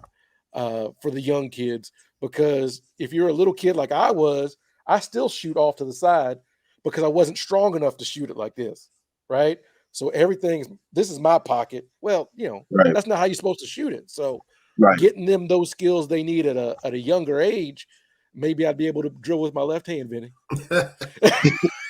And look, and the thing is, man, it's like I see kids now. I walk in the gym and see second and third graders learning inbounds plays, and I'm going, "What are you doing?" Like, I see second and third graders getting pressed 2-2-1, and can't even dribble. Like, it's amazing to me, and it's just killing their skill development. So, because at that age, to me, these days it's different when we were younger, but it needs to be fun.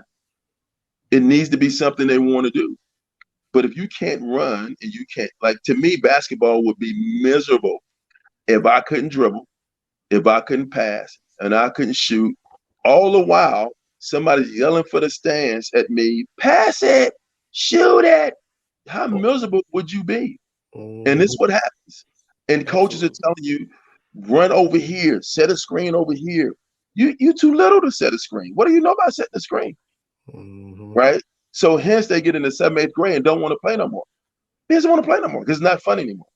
So to me, we've just lost a bunch of kids because we've not developed them and allow them to make mistakes in the 3rd and 4th grade. I've seen a bunch of, I don't even want to go into this too much, but I see so many kids who hate the game because of early experiences. Then I've seen so many kids who didn't get the love in the 3rd and 4th grade end up developing to really good players 7th, 8th grade because somebody just, made they start playing at the park. But we've just lost a whole generation of kids to me because we've not developed them in the 2nd, 3rd, and 4th grade. Okay, and I really believe that's why the European players come to our country now, and they so much more skilled. And I spend so much time trying to tell people it's not necessarily just your athleticism. There's 3 skills. If you can dribble, pass, and shoot at a high level, you can play basketball.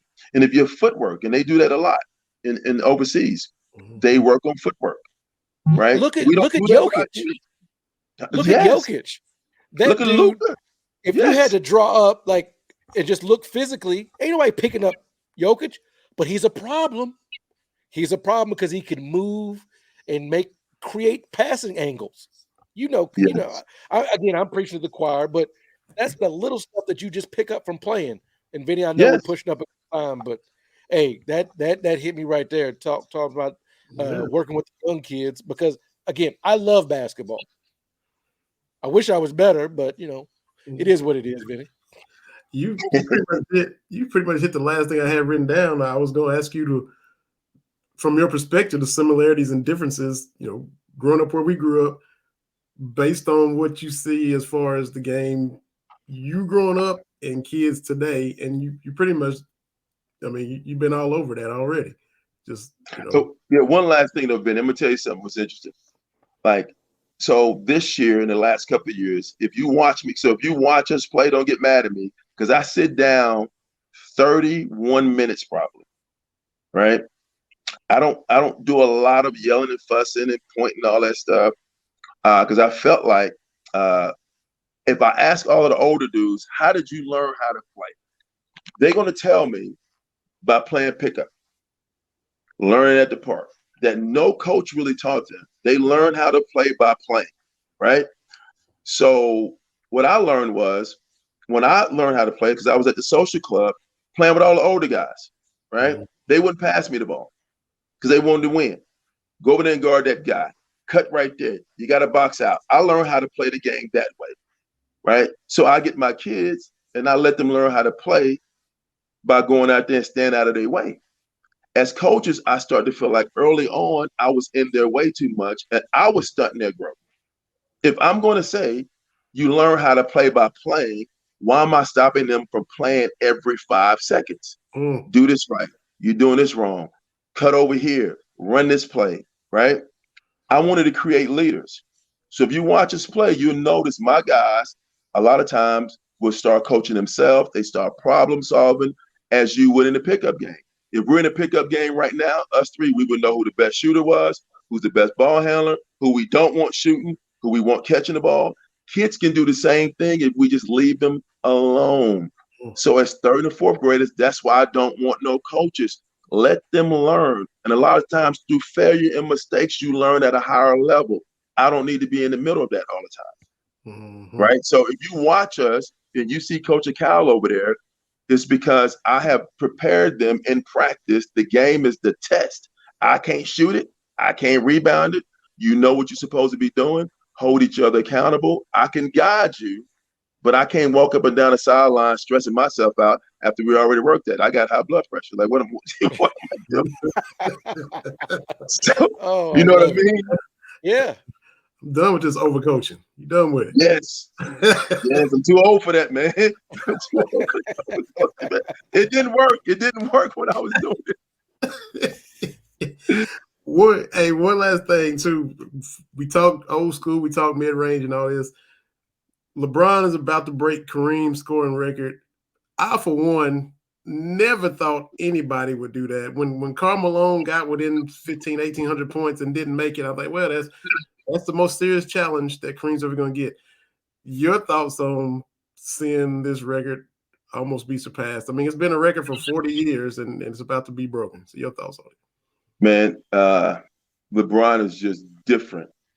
The fact that he can play that many years is crazy to me. I would have never thought somebody would break Kareem's record. But then we go into the way the rules are, and I say it's two. When I say it's two different games, man, it's amazing. It is two different games from when Kareem played to the early 2000s to now. I wouldn't want to, I'm not want to demean what he's done because if it was that easy, everybody would have done it. But the 3-point shot has helped a lot. The no defense in terms of you can't touch each other has helped a lot. And the skill level of these guys are just crazy. Like, it's just crazy. Like, the skill level, how these guys can dribble, pass, and shoot. So, it's going to be crazy when it happens. But the crazy stat that he's 5th all-time in assists. Yeah. Yes. Yeah. Like, that's crazy to me. Like, number 1 all-time in scoring, 5th all-time in assists. And I hope my Uncle Richard ain't paying attention, but I think he also number 1 in turnovers all the time. Got that little. Hey, I had to throw that out there. Got that Brett Favre, most touchdowns. Yeah, most. Hey, I'm a Michael Jordan guy, man. I'm a Michael Jordan guy. So that was tough. That last spell I just did about LeBron was tough, man. I'm a Jordan guy, but I got to give the man his respect, man. I got to give him his respect. Absolutely.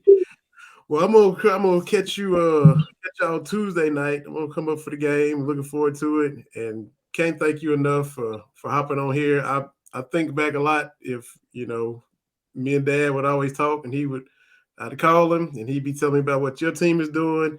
I went and saw Harlan play such and such. He'd be talking about what the Black Bears are doing.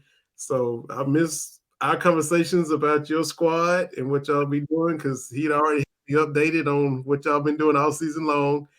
But looking forward to get up there to watch y'all Tuesday night. Even though it's a road game for y'all, I'm going to be back home watching the rivalry. I'm going to be up there looking forward to it, man.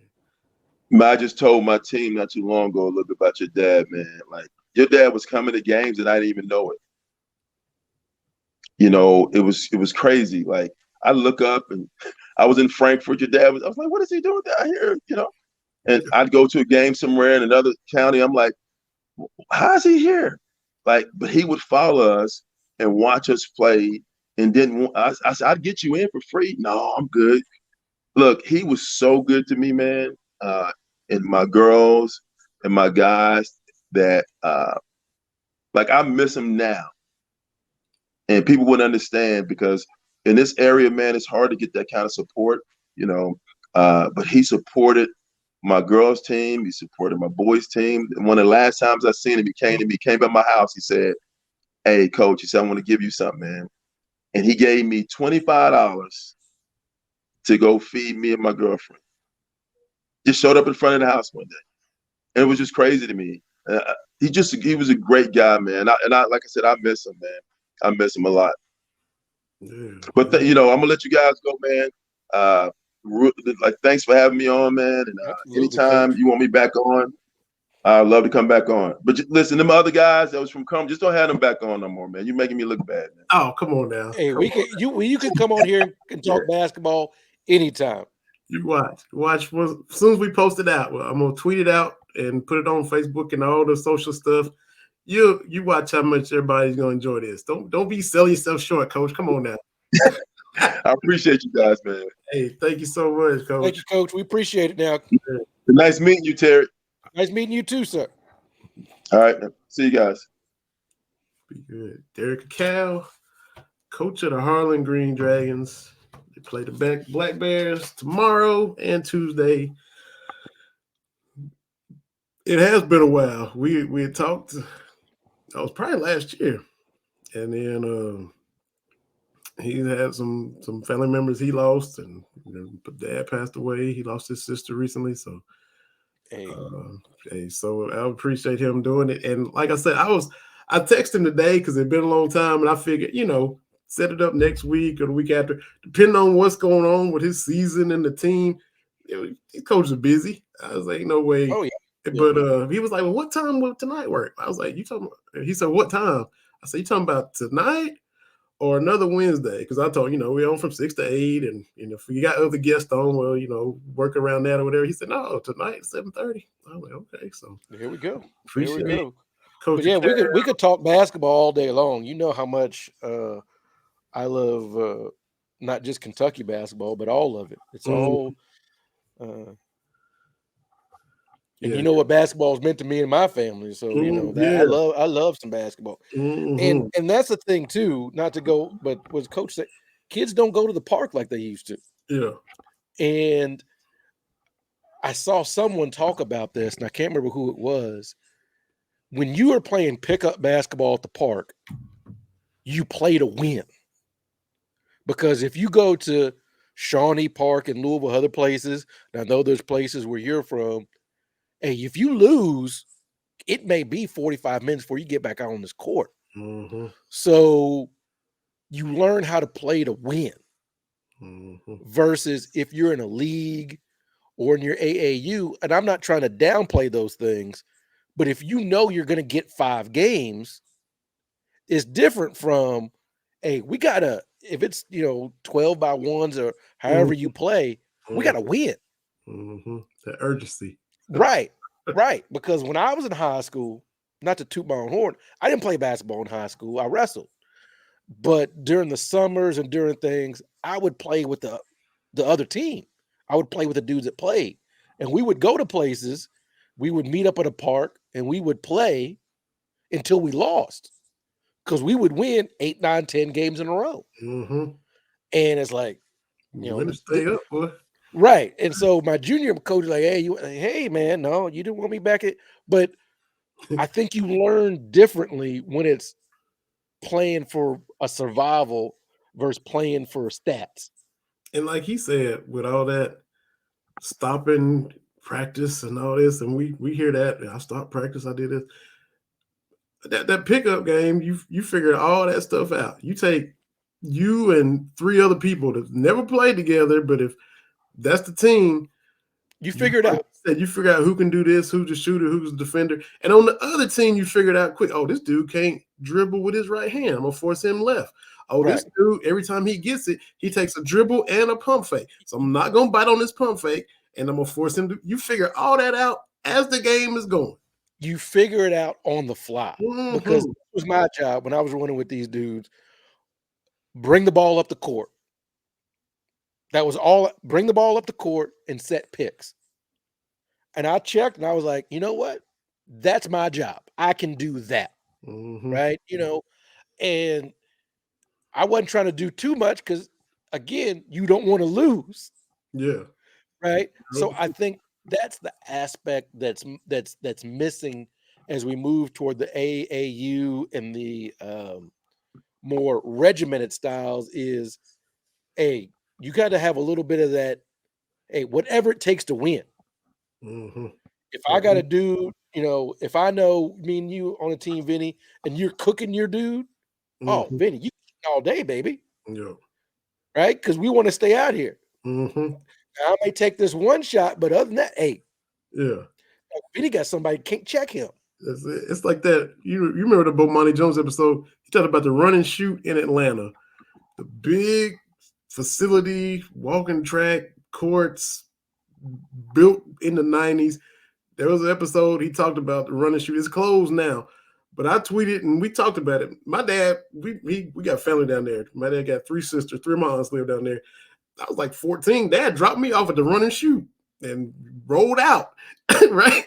So I'm with these 5 dudes from the ATL. I didn't know him.